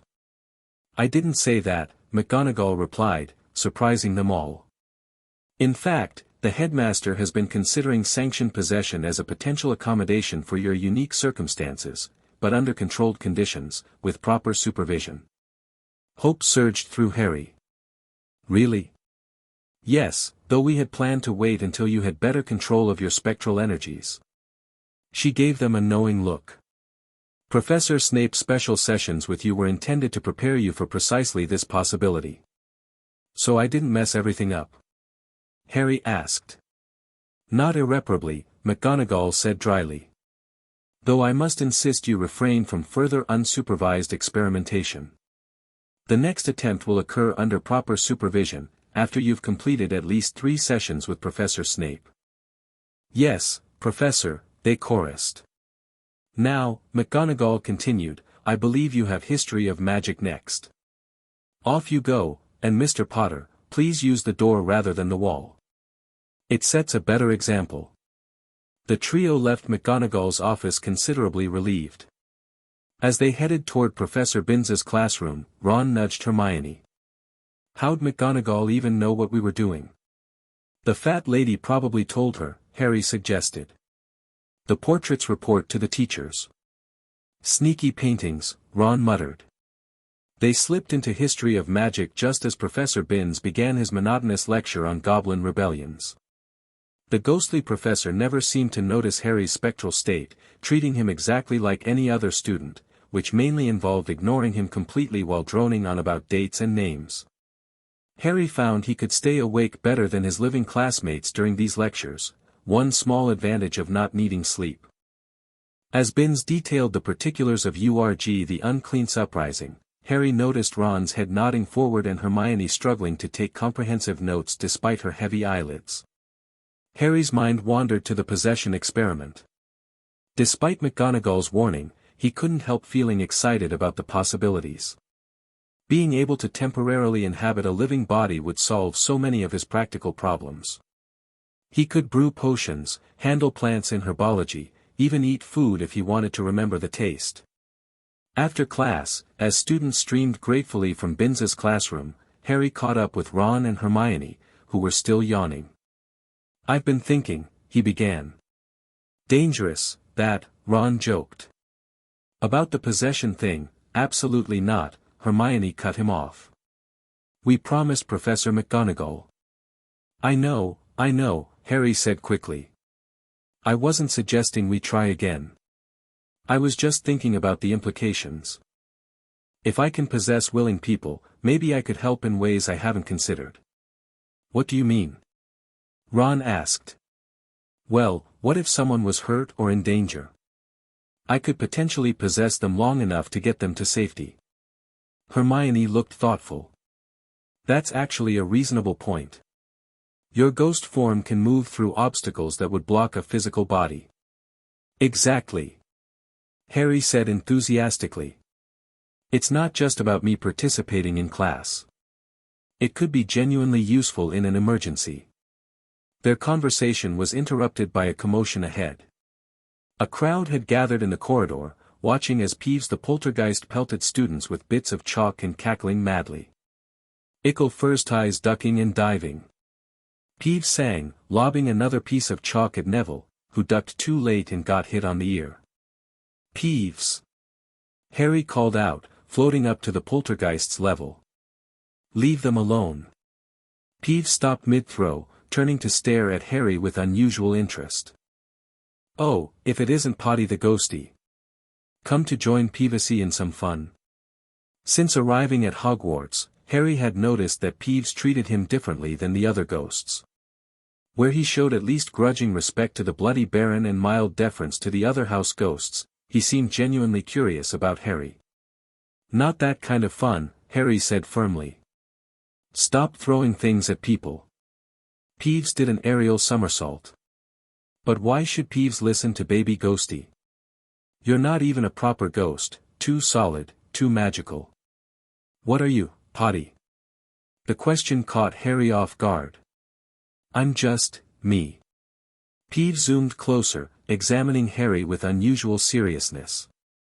No, not just anything. Peeves knows ghosts, and Peeves knows poltergeists, and Potty is neither. He circled Harry rapidly. Something new, something strange.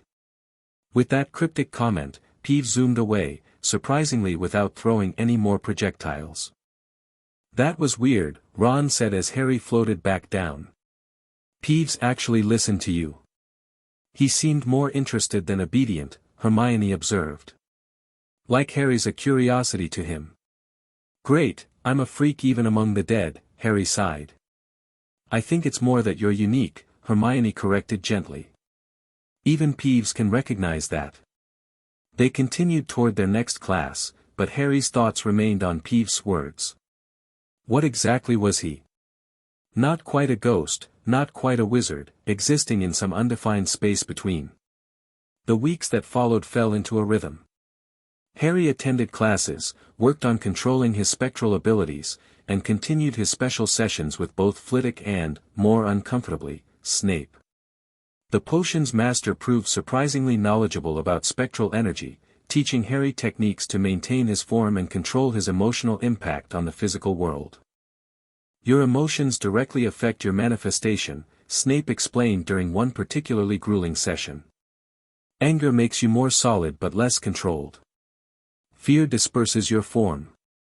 Concentration and intent allow for precision. Harry had to admit, grudgingly, that these lessons were helping. He could now maintain limited physical contact with objects for longer periods and had greater control over his ghostly abilities. October arrived, bringing with it cooler weather that Harry could sense but not feel. One advantage of being dead was immunity to temperature changes, no more shivering in the drafty castle corridors. During flying lessons, Harry discovered another perk of his condition, natural flying ability. While the living first-years struggled with their brooms, Harry found he could direct his ghostly form through the air with remarkable precision, keeping pace with the brooms during practice. It's not fair, Draco Malfoy complained after one lesson where Harry had performed a series of impressive aerial maneuvers. Potter's dead, he shouldn't even be allowed to participate. Jealous, Malfoy? Ron taunted. Even dead, Harry flies better than you. Malfoy's face flushed with anger. My father will hear about this, a ghost student making a mockery of proper magical education. Your father doesn't scare me, Harry replied coolly, floating a few inches higher. What's he going to do, kill me? The Gryffindors roared with laughter as Malfoy stormed off, his face red with humiliation. You shouldn't antagonize him, Hermione cautioned as they headed back to the castle. His father does have influence at the ministry. Harry shrugged, his spectral shoulders rippling slightly with the movement. I'm more concerned about our supervised possession attempt tomorrow. Professor Flitwick says everything's arranged. After 3 weeks of special training with Snape and Flitwick, McGonagall had finally approved a controlled possession experiment. Ron had, with some trepidation, agreed to serve as the host again. Just don't make me do anything embarrassing, he warned Harry. Fred and George would never let me live it down.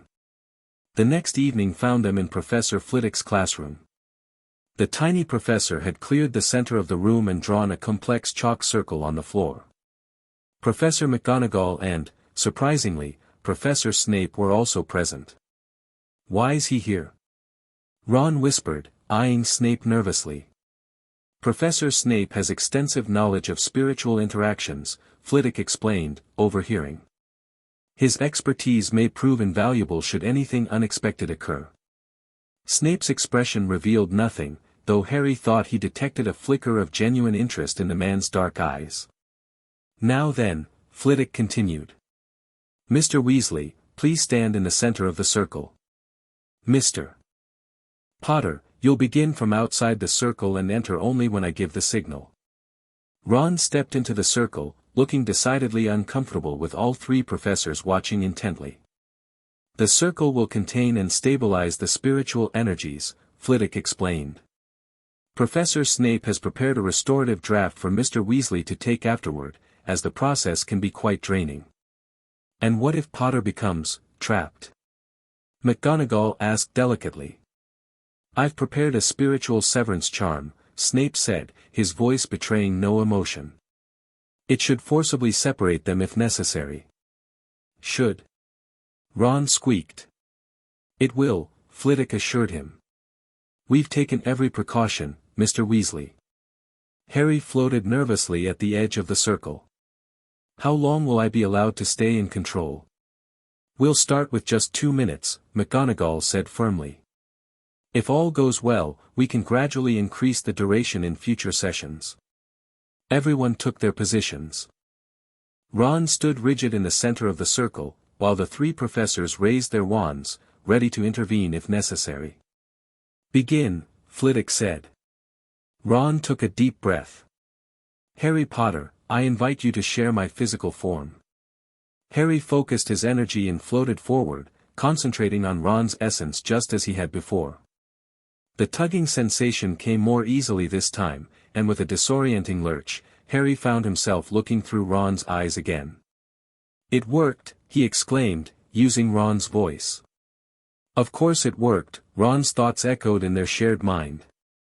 It worked last time too. How do you feel, Mr. Potter? Flitwick asked eagerly. Amazing, Harry replied, lifting Ron's hands to examine them. I'd forgotten how vivid colors are when you're alive. Everything's so much sharper, more intense. And you, Mr. Weasley? McGonagall asked. Can you still communicate? Tell her I'm fine, but it feels weird, like being a passenger in my own body, Ron thought. Harry relayed the message. Snape stepped forward, observing closely. Attempt a simple spell, Potter, he instructed. Harry picked up Ron's wand from a nearby desk and pointed it at a feather Flitwick had provided. Wingardium Leviosa. The feather rocketed upward with incredible force, punching a small hole in the ceiling before falling back down. Fascinating, Flitwick squeaked. The combined magical signatures appear to amplify the spell's power. Control, Potter, Snape said sharply. You're channeling too much energy through Weasley's core. Harry felt Ron's concern in their shared consciousness. That felt weird, mate. Like something was pulling at my insides. Sorry, Harry said aloud. He tried again with another feather, focusing on restraining his magical output. This time, the feather rose gently and hovered at eye level. Better? Much, Ron agreed. The professors had Harry perform several more simple spells, documenting the effects and making notes. Harry reveled in the sensation of having a physical form again, the feeling of his feet on the floor, the wand solid in his hand, even the simple act of breathing. Your time is nearly up, Mr. Potter, McGonagall announced after what felt like mere seconds. Already? Harry couldn't hide his disappointment. You can try again another day, Flitwick assured him. For now, please exit Mr. Weasley's body. Harry wasn't exactly sure how to leave voluntarily. The previous time, exhaustion had forced him out. Just sort of, let go, I guess. Ron suggested mentally. Harry tried to relax his ghostly grip on Ron's form, imagining himself floating free. With a strange sliding sensation, he felt himself separating from Ron's body, emerging as a translucent spirit once more. Ron staggered slightly as Harry exited, catching himself on a nearby desk. Whoa! Head rush. Snape immediately stepped forward with a vial of purple liquid. Drink this, Weasley. It will replenish your magical energy. Ron complied, making a face at the taste. Ugh. Couldn't you make it flavor it better? I could, Snape said coldly, but where would be the entertainment in that? Professor Flitwick was practically bouncing with excitement. This is groundbreaking. With practice, Mr. Potter could potentially maintain possession for longer periods, allowing him to participate fully in practical lessons. Under strict supervision, McGonagall stressed. And only with volunteers who fully understand the risks and limitations. I'll volunteer for the next one, Hermione said eagerly from her observation spot near the door. I'm curious to experience it firsthand. Harry floated in place, adjusting to being incorporeal again. The contrast felt sharper this time, going from fully alive to ghostly in an instant left him feeling oddly bereft, like losing something precious all over again. Are you all right, Potter? McGonagall asked, noticing his dimmed appearance. Just readjusting, Harry said, forcing brightness into his voice. It's strange going back and forth. McGonagall's expression softened with rare sympathy. I imagine it would be. The session concluded with the professors discussing a schedule for future possession practice. Harry was permitted 2 supervised sessions per week, with different volunteers to prevent overtaxing any one student. For practical classes requiring physical manipulation, he would be allowed brief possession specifically for completing tasks, provided the host was willing and had parental permission. Mum's going to go mental when she hears about this, Ron groaned as they left the classroom. Me letting a ghost possess me for school. She already thinks I'm nutters for befriending you in the first place, no offense. None taken, Harry assured him. I appreciate you volunteering. It means a lot. What was it like, Harry? Hermione asked as they walked. Being physical again? Harry considered the question.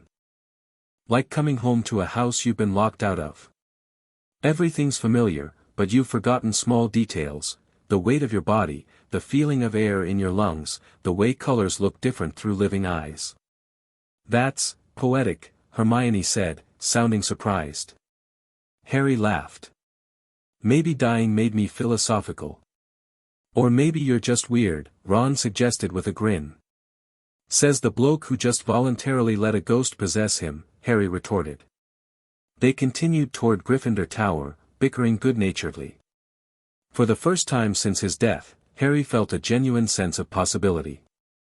He might be dead, but with friends like Ron and Hermione, and the new possibilities possession offered, his afterlife might not be so limited after all. October continued with Harry settling into his unusual school routine. Twice weekly, he participated in supervised possession sessions, alternating between Ron and Hermione as hosts. He discovered that the experience varied significantly depending on who he possessed.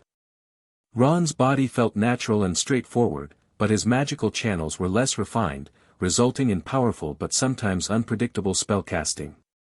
Hermione's form felt more constrained, like wearing clothes that are too tight, Harry described it, but her magical pathways were precisely organized, allowing for exceptional spell control.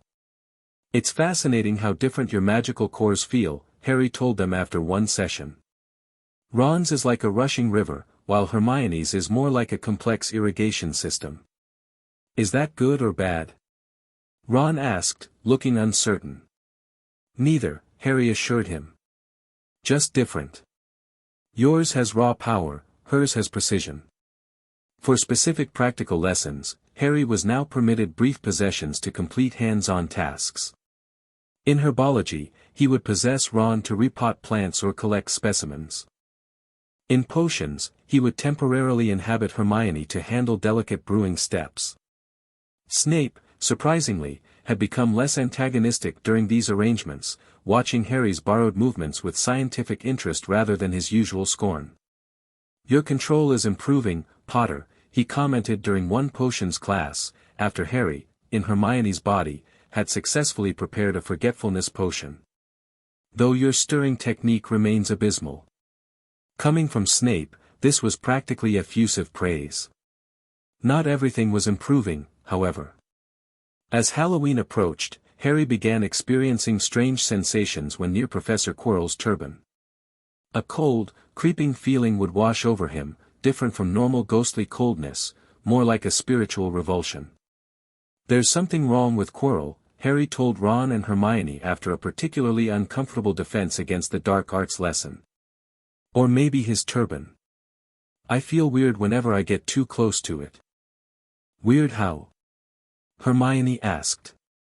Like there's something dead but not dead inside it. Something that hates me. Harry knew he wasn't explaining it well. It's a ghost thing, I think. Maybe you should tell Dumbledore, Ron suggested. And say what? Professor Dumbledore, I get bad vibes from Quirrell's fashion choices. Harry shook his head. He'd think I'm making it up. Still, if your ghostly senses are detecting something. Harry promised to keep an eye on Quirrell, though he wasn't sure what he was looking for. The stuttering professor seemed harmless enough, if somewhat incompetent. A few days before Halloween, Harry decided to test a theory. After dinner, when most students were in their common rooms, he followed Quirrell at a distance, floating through walls to keep track of the professor's movements. Quirrell headed not to his office or quarters, but to the third floor, specifically, the forbidden corridor Dumbledore had warned students away from at the start of term. Harry watched as Quirrell unlocked the door and slipped inside, closing it quickly behind him. Curious, Harry floated toward the door, intending to pass through it. As he approached, however, he felt a strange resistance, like an invisible barrier specifically designed to repel spiritual entities. A ghost ward, Harry muttered, recognizing the sensation from his lessons with Flitwick. Certain powerful magical barriers could block even ghosts, though they were rare and difficult to maintain. From beyond the door came the sound of growling, followed by Quirrell's frightened yelp. Moments later, the professor burst from the room, slamming the door behind him. His turban was slightly askew, and for just a moment, Harry thought he glimpsed something on the back of Quirrell's head, something face-like and pale. Harry quickly retreated through the nearest wall, not wanting to be caught spying. He waited until Quirrell had hurried away before floating back to Gryffindor Tower, his mind racing with questions. He found Ron and Hermione in the common room, working on their Transfiguration homework. You won't believe what I just saw, he began, quickly relating his observations about Quirrell and the third-floor corridor. You followed a teacher. Hermione looked scandalized. That's what you're concerned about? Ron asked incredulously. Not the fact that Quirrell's sneaking around the forbidden corridor. He's a teacher, Hermione pointed out. Maybe he's allowed to be there. Then why was he so scared? Harry countered. And what's that corridor hiding anyway? There's something big in there, I heard growling. A guard dog, maybe? Ron suggested. But what would it be guarding?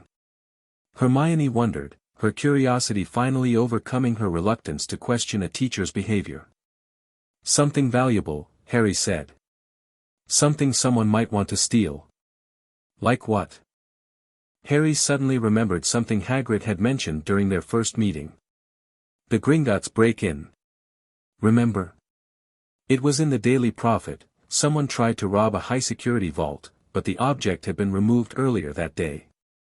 You think whatever was moved from Gringotts is now at Hogwarts? Hermione looked skeptical. That seems far-fetched. Not really, Ron said slowly. Hogwarts is supposed to be just as secure as Gringotts, especially with Dumbledore here. If something needed protecting. And Quirrell was trying to get past whatever's guarding it, Harry finished. But why? What could be so valuable? They spent the next hour speculating, but without more information, they couldn't reach any definite conclusions. Eventually, Hermione insisted they return to their homework. We can investigate more later, she said firmly. For now, we have a Transfiguration essay due tomorrow. Halloween morning dawned with the delicious smell of baking pumpkin wafting through the castle. Even Harry, who could no longer smell properly, detected a ghostly echo of the aroma, one of the strange sensory experiences that occasionally broke through his spectral limitations.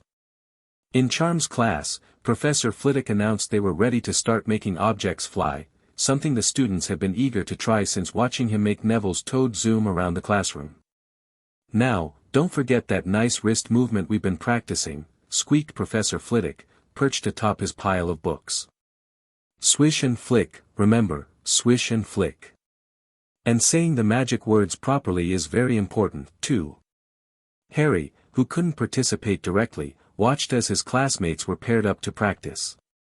Ron was working with Hermione, much to his evident displeasure. Wingardium Leviosa. Ron shouted, waving his long arms like a windmill. You're saying it wrong, Harry heard Hermione snap. It's Wingardium Leviosa, make the gar nice and long. You do it, then, if you're so clever, Ron snarled. Hermione rolled up the sleeves of her gown, flicked her wand, and said, Wingardium Leviosa. Their feather rose off the desk and hovered about 4 feet above their heads. Oh, well done, cried Professor Flitwick, clapping. Everyone see here, Miss Granger's done it. By the end of class, Ron was in a very bad mood. It's no wonder no one can stand her, he said to Harry as they pushed their way into the crowded corridor. She's a nightmare, honestly. Someone knocked into Harry, a strange sensation for a ghost, as most students passed right through him without resistance. It was Hermione, and Harry was shocked to see tears in her eyes as she hurried away. I think she heard you, Harry said. So?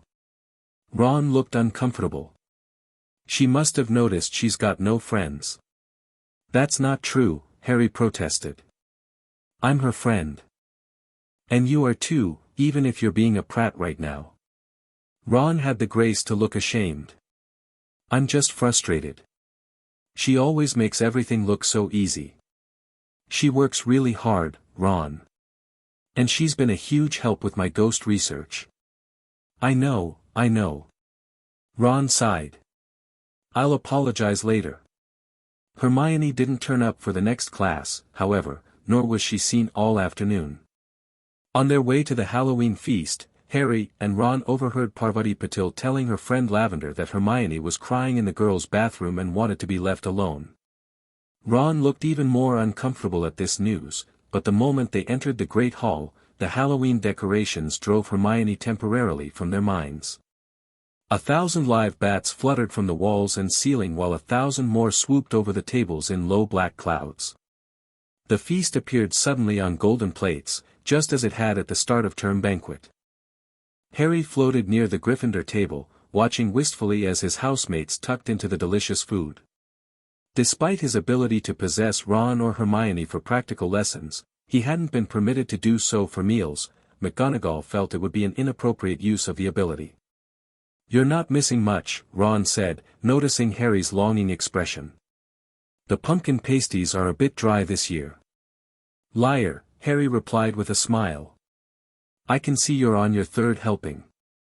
Ron grinned sheepishly. 4th, actually. Harry was about to respond when Professor Quirrell came sprinting into the hall, his turban askew and terror on his face. Everyone stared as he reached Professor Dumbledore's chair, slumped against the table, and gasped, Troll, in the dungeons, thought you ought to know. He then sank to the floor in a dead faint. There was an uproar. It took several purple firecrackers exploding from the end of Dumbledore's wand to bring silence. Prefects, he rumbled, lead your houses back to the dormitories immediately. Percy Weasley sprung into action, ordering the Gryffindors to follow him in an orderly fashion. As they were leaving the hall, Harry grabbed Ron's arm, one of the few solid interactions he could manage without possession. Hermione, he said urgently.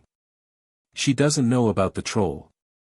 Ron bit his lip, looking torn between following Percy's instructions and helping Hermione. Oh, all right, he relented. But Percy'd better not see us. They slipped away from the Gryffindors and hurried toward the girls' bathrooms. As they rounded a corner, they heard quick footsteps behind them. Ron pulled Harry, with some difficulty, given Harry's semi-corporeal state, behind a large stone griffin. To their surprise, they saw Professor Snape crossing the corridor and disappearing from view. What's he doing? Harry whispered. Why isn't he down in the dungeons with the rest of the teachers? Search me, Ron replied. They crept along the next corridor after Snape's fading footsteps.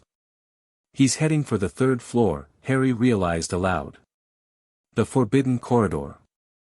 Before Ron could respond, they caught a whiff of something foul, a mixture of old socks and the kind of public toilet no one seems to clean. And then they heard it, a low grunting, and the shuffling footfalls of gigantic feet.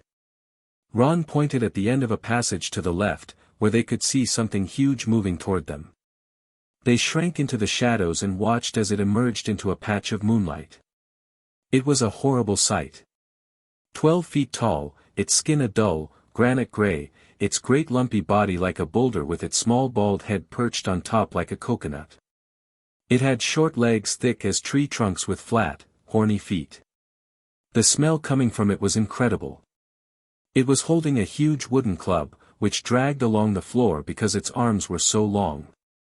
The troll stopped next to a doorway and peered inside. It waggled its long ears, making up its tiny mind, then slouched slowly into the room. "The key's in the lock," Harry whispered. "We could lock it in." "Good idea," Ron agreed nervously. They edged toward the open door, mouths dry, praying the troll wasn't about to come out of it. With one great leap, Ron managed to grab the key, slam the door, and lock it. "Yes!" Ron exclaimed. Flush with their success, they started to run back up the passage, but as they reached the corner they heard something that made their hearts stop, a high, petrified scream, and it was coming from the chamber they'd just locked up. "Oh, no," Ron said, pale as Harry's ghostly form. "It's the girls' bathroom." Harry gasped. "Hermione," they said together. They ran back to the door, Ron fumbling with the key in his panic. Harry, unable to wait, simply floated through the solid wood. What he saw inside froze his spectral heart. Hermione was shrinking against the wall opposite, looking as if she was about to faint.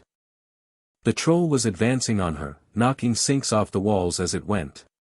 "Distract it!" Harry shouted to Ron as the door finally swung open. Ron seized a tap that the troll had knocked loose and threw it against the wall. The troll stopped, blinking stupidly, then turned its ugly snout toward Ron, giving Hermione time to run around it toward the door. But the movement caught the troll's eye. It made for Hermione instead, raising its club as it went. "Hermione, duck!" Harry shouted, seeing what was about to happen. Without thinking, Harry did something he'd never tried before. He launched his ghostly form directly at the troll, attempting to possess it as he had Ron and Hermione during their practice sessions. The sensation was nothing like possessing his friends. Instead of being welcomed into a familiar human consciousness, Harry found himself fighting against a wall of primitive, confused thoughts. The troll's mind was chaotic, dominated by simple impulses: hunger, aggression, territory. For a brief, disorienting moment, Harry managed to connect with the creature's consciousness. He couldn't control it, but he could disrupt its focus. The troll staggered, its club wavering in mid-air as it fought against the foreign presence invading its mind. "What's happening to it?"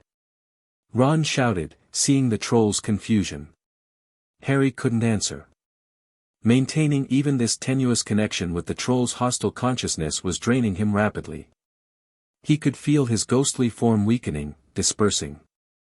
With his last surge of energy, Harry pushed a single command into the troll's primitive mind: sleep. The troll swayed on the spot, its tiny eyes rolling upward. Then, with a thud that made the whole room tremble, it fell flat on its face, unconscious. Harry was violently ejected from the troll's mind, his spectral form rematerializing nearby, so dim he was barely visible. "Harry!" Hermione rushed to his side, her hand passing through his nearly transparent form as she tried to touch him. "What did you do?" "Tried to possess it," Harry managed, his voice faint. "Bad idea." A sudden slamming and loud footsteps made the three of them look up. They hadn't realized what a racket they had been making, but of course, someone downstairs must have heard the crashes and the troll's roars. Professor McGonagall burst into the room, closely followed by Snape and Quirrell.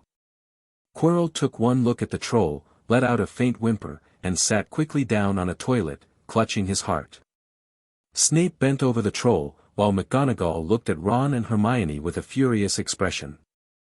Her gaze then fell on Harry's fading form. Potter, she gasped. What's happened to you? He tried to possess the troll, Hermione explained quickly. To save me. You did what? McGonagall looked thunderstruck. Foolish boy, Snape hissed, though his expression showed something closer to astonishment than anger.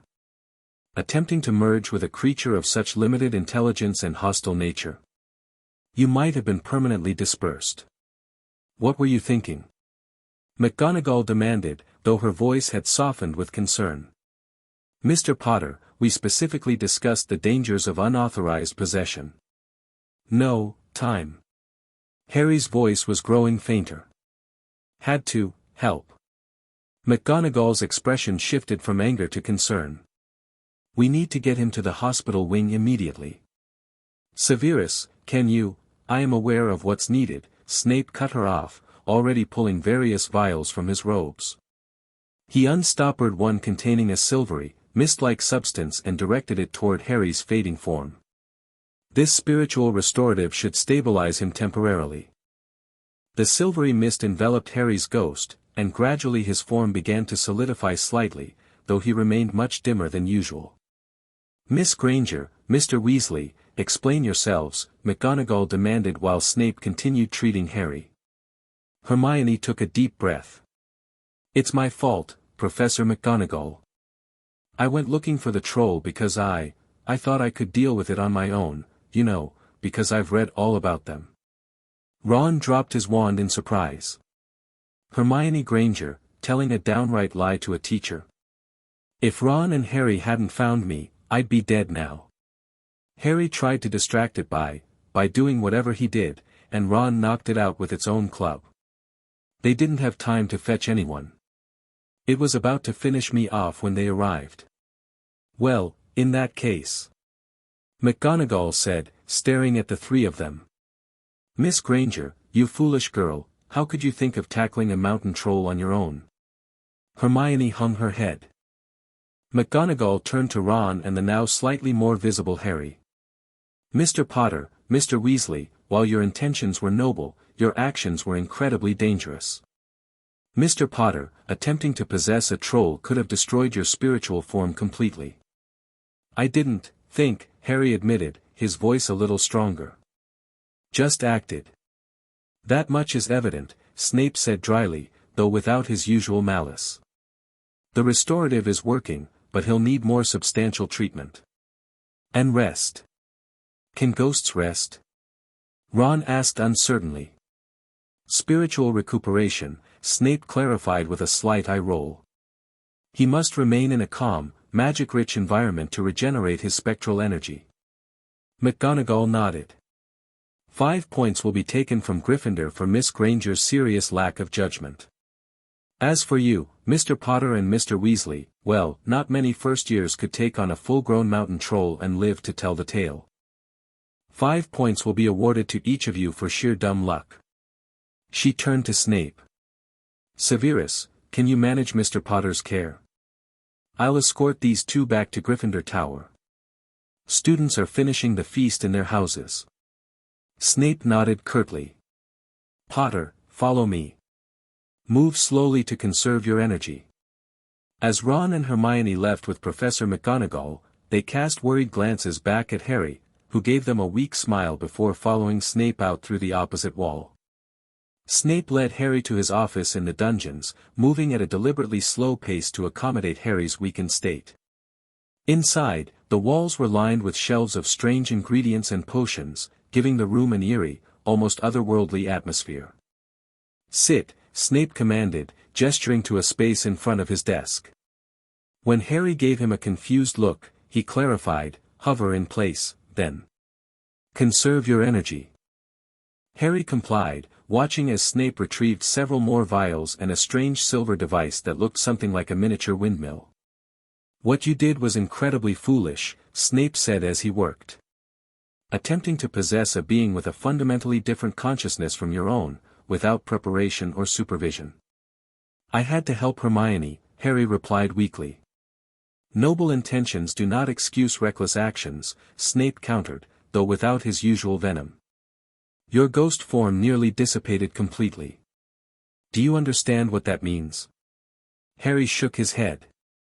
It means you would have ceased to exist, not passed on to whatever lies beyond, but been extinguished entirely. Snape's dark eyes fixed on Harry with unusual intensity. No afterlife, no consciousness, nothing. Complete spiritual obliteration. Harry felt a chill that had nothing to do with being a ghost. I didn't know. Obviously. Snape activated the silver device, which began emitting a soft, silver glow. This will help stabilize your spectral form. The process will take several hours. As the silver light bathed Harry's transparent figure, he felt a gradual strengthening, as if the very essence of his ghost form was being reinforced. Sir, Harry ventured after a few minutes of silence, why were you on the third floor when the troll was supposed to be in the dungeons? Snape's eyes narrowed dangerously. That is none of your concern, Potter. I saw you heading toward the forbidden corridor, Harry persisted, emboldened by Snape's uncharacteristic lack of hostility. The same corridor Quirrell went to a few nights ago. Snape went very still. You've been spying on teachers, Potter. Not intentionally, Harry backtracked quickly. I was just exploring the castle. Ghost stuff, you know. Indeed. Snape's expression was unreadable. And what exactly did you see Professor Quirrell doing near the forbidden corridor? Harry hesitated, then decided to be honest. He went inside. I tried to follow, but there was some kind of barrier that even ghosts couldn't pass through. I heard growling, and then Quirrell ran out looking terrified. I see. Snape seemed to be considering something carefully. Potter, while your observations are interesting, I strongly advise you to focus on your studies and recovery rather than playing detective. But sir, if Quirrell is trying to, not another word, Snape cut him off sharply. This matter is being handled by the appropriate parties. Your interference could jeopardize much more than you understand. They lapsed into silence again, broken only by the gentle humming of the silver device. After what felt like hours, Snape checked Harry's now much brighter spectral form and nodded with apparent satisfaction. Your condition has stabilized sufficiently. You may return to Gryffindor Tower, but I advise against any strenuous magical activity for at least 24 hours. Thank you, Professor, Harry said sincerely. For helping me. Snape merely inclined his head slightly. As Harry turned to leave, Snape spoke again. Potter. Harry paused, looking back. Your mother would have done the same thing. The words were so unexpected that Harry could only stare. Snape's face had returned to its usual impassive mask, but for a moment, Harry thought he'd glimpsed something like genuine emotion in the professor's dark eyes. She would have. Lily Evans was unfailingly loyal to her friends, Snape said quietly. Often to her own detriment. Before Harry could respond to this surprising revelation, Snape's expression hardened again. That will be all, Potter. Remember my warning about the third floor. Some secrets are dangerous. Harry nodded and floated through the office wall, his mind swirling with questions. Snape had known his mother well enough to comment on her personality. And he'd almost sounded respectful when speaking of her. More intriguing still was Snape's apparent concern about Quirrell and the forbidden corridor. If both professors were interested in whatever was hidden there, did that mean Quirrell was trying to steal it? And was Snape trying to protect it, or was he after it too?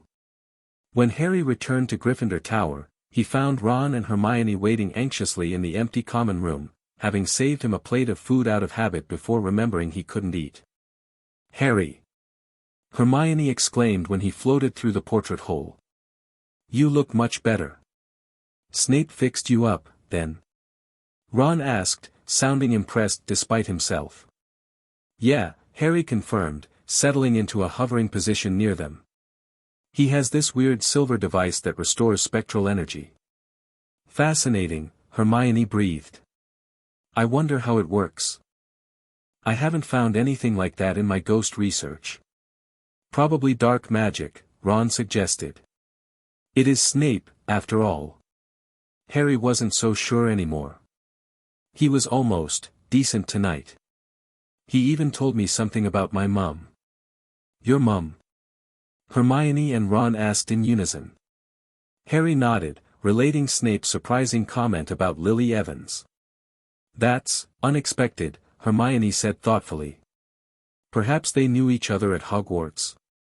Maybe, Harry agreed. But that's not the most important thing. I think Quirrell is trying to steal whatever's hidden in the third-floor corridor. And I think Snape knows about it. He quickly told them about his conversation with Snape regarding Quirrell and the Forbidden Corridor. So Snape's trying to stop Quirrell? Ron looked confused. But Snape's, well, he's Snape. He seems more likely to be the thief than Quirrell. We shouldn't jump to conclusions, Hermione cautioned.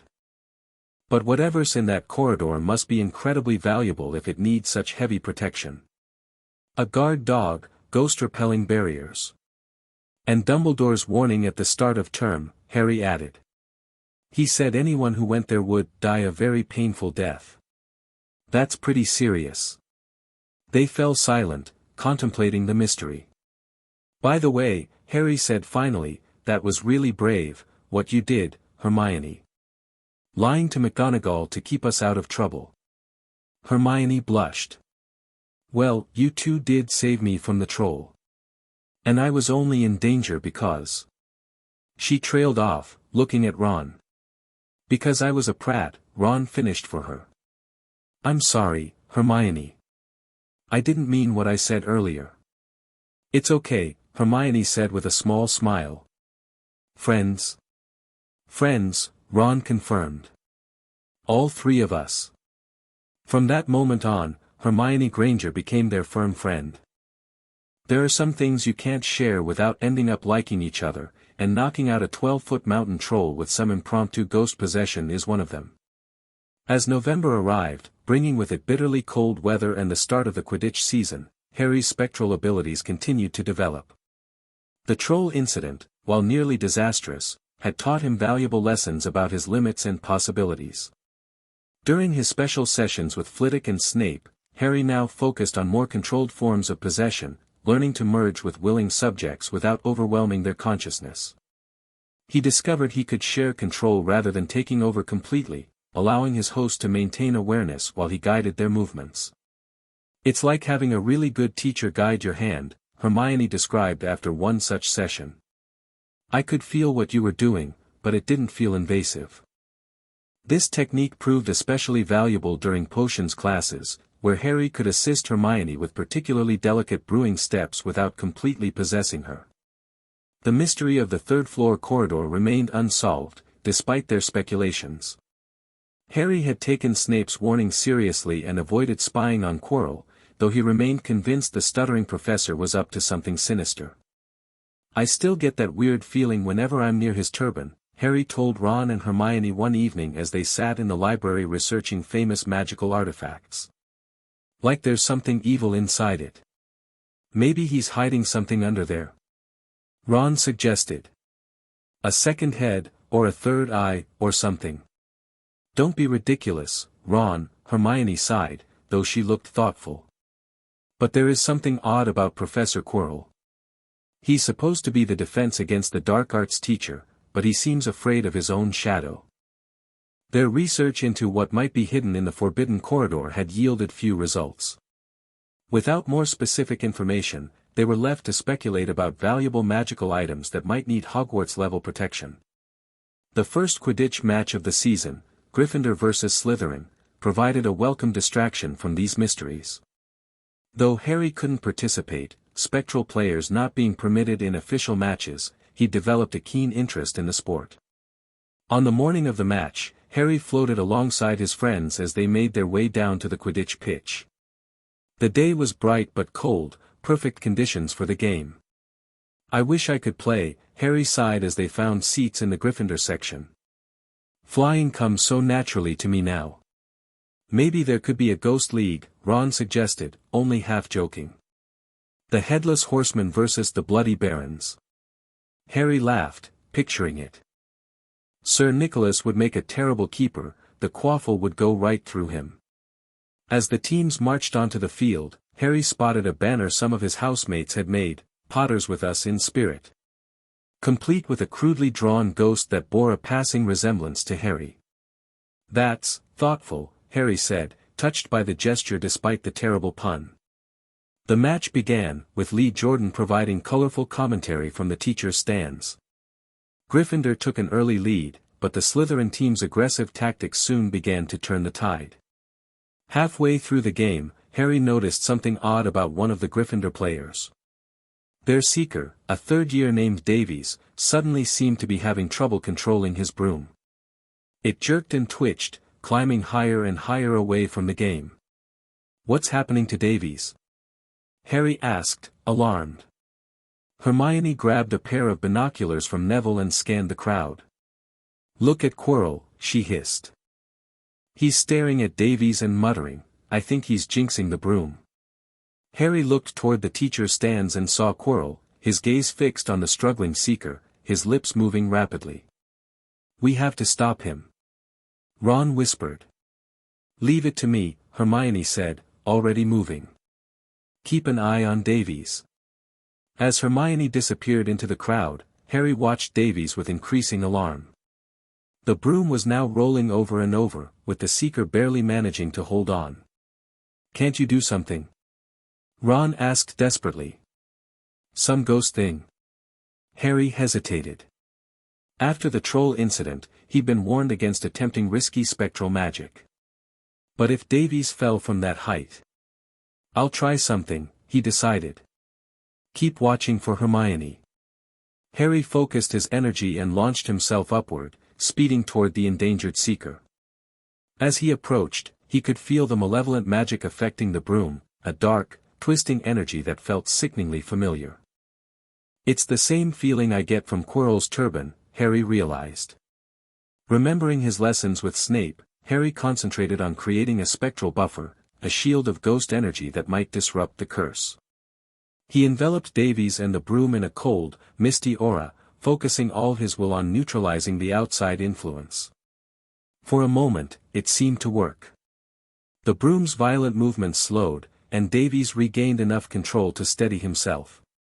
Then, abruptly, the malevolent energy surged, pushing back against Harry's interference with far greater force than he'd anticipated. Harry's spectral form wavered under the assault. This was no ordinary jinx, it carried a signature of hatred and malice that felt almost personal, directed not just at Davies but now at Harry himself. From below, a commotion erupted in the teachers' stands. Harry glimpsed a small fire breaking out near Quirrell, who jumped up in alarm, breaking his concentration. Immediately, the dark energy dissipated, and Davies's broom stopped bucking. Harry's ghostly form, already strained from his efforts, began to fade rapidly. The last thing he saw before his consciousness dimmed was Davies diving suddenly toward the ground, arm outstretched toward a glint of gold. When Harry regained awareness, he was in the hospital wing, his spectral form floating a few inches above one of the beds. Ron, Hermione, and oddly enough, Professor Snape stood nearby, all wearing expressions of concern.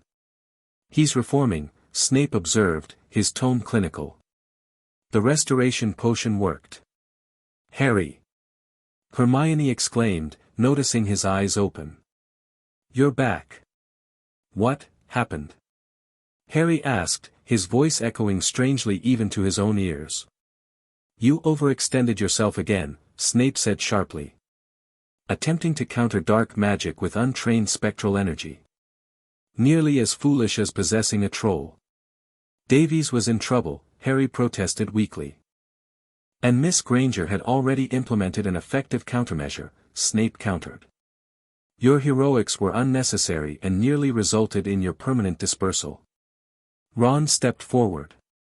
"What the professor means is, you scared us, mate. You just faded away." If Snape hadn't been there with his ghost potions. "Spiritual restorative elixirs," Snape corrected irritably. "Not ghost potions, Weasley." "Did we win?" Harry asked, changing the subject. Ron grinned. "Yeah. Davies caught the snitch right after your ghost thing broke the jinx. Gryffindor won 170-60. Potter, Snape said, his voice returning to its usual cold precision, this is the second time you have endangered your spectral existence through reckless behavior. There may not be a third opportunity for recovery. Do I make myself clear? Yes, sir, Harry replied, properly chastened. Snape nodded curtly. You will remain here until Madame Pomfrey confirms your spectral integrity has been restored. Miss Granger, Mr. Weasley, you may stay with him for 30 minutes. No longer. With that, he swept from the room, his black robes billowing behind him. Once Snape had gone, Hermione leaned forward eagerly. Harry, it was Quirrell. He was jinxing the broom. I know, Harry confirmed. I felt it, the same dark energy I sense around his turban. But why would Quirrell want to hurt Davies? Ron wondered. I don't think Davies was the real target, Harry said slowly. When I tried to interfere, the magic, it felt like it recognized me. Like it hated me specifically. Ron and Hermione exchanged worried glances. Harry, Hermione said carefully, do you think Quirrell might have had something to do with your death? The question hung in the air, heavy with implications. Harry had never seriously considered that his fatal accident might have been deliberate. I don't know, he admitted finally.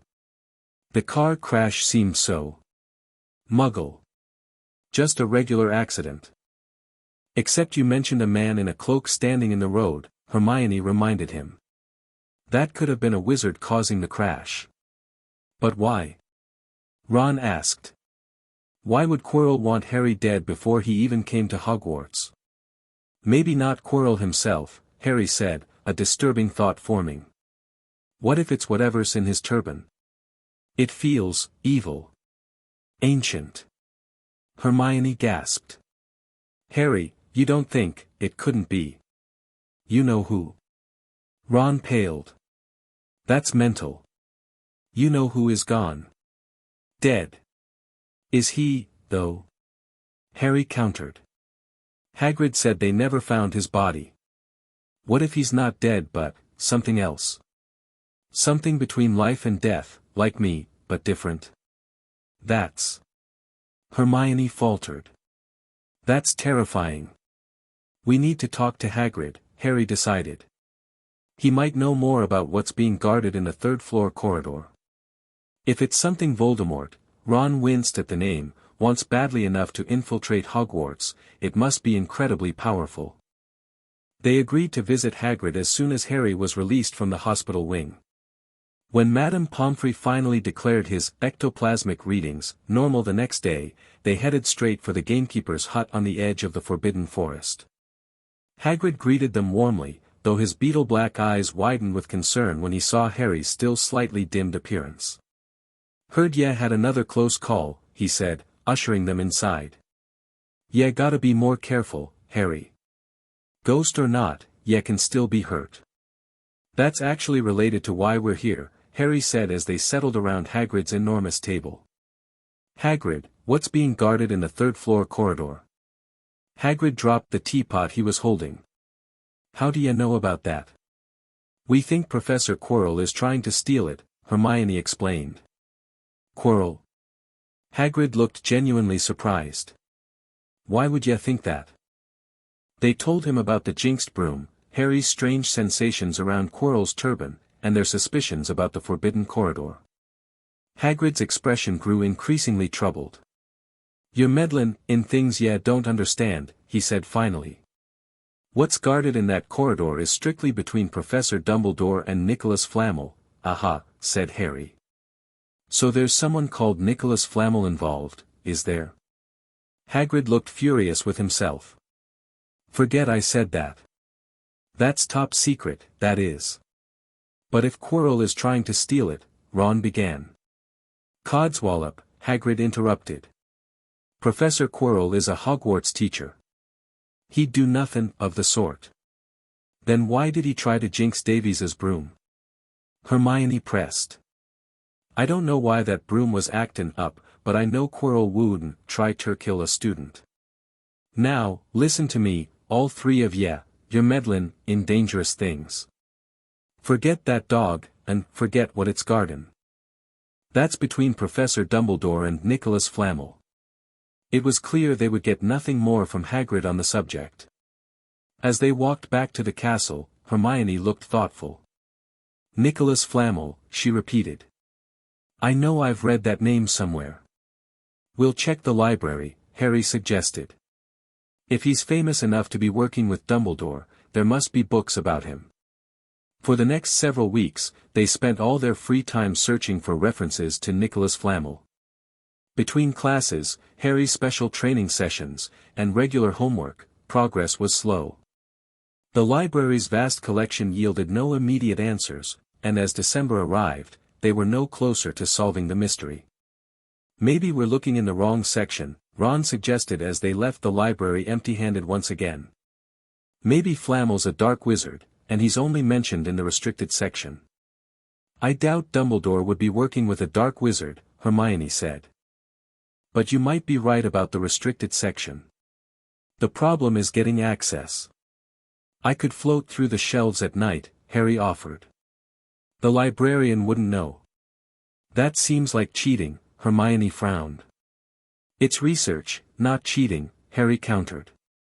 Besides, what's the point of being a ghost if I can't occasionally use it to our advantage? Hermione reluctantly agreed, and that night, Harry drifted through the empty library to the restricted section. The books there gave off a strange aura that Harry could perceive in his ghostly state, a mixture of powerful magic and, in some cases, malevolent intent. He passed his translucent hand along the spines, careful not to actually touch any that seemed particularly hostile. One large black and silver volume hissed at him as he floated past. Another rattled its chains threateningly. After an hour of searching, Harry had found nothing about Nicholas Flamel. Frustrated, he was about to leave when he heard a noise in the corridor outside.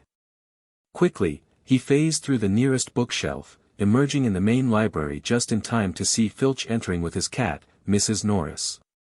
Harry froze instinctively, then remembered that as a ghost, he was allowed to be in the castle at night.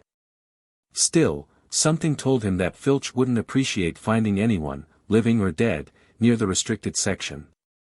He floated silently toward the ceiling, watching. Something went wrong with this response, please try again. Continue onward with the next chapter. The end. Thank you for watching this video. Please be sure to subscribe to our channel and like this video.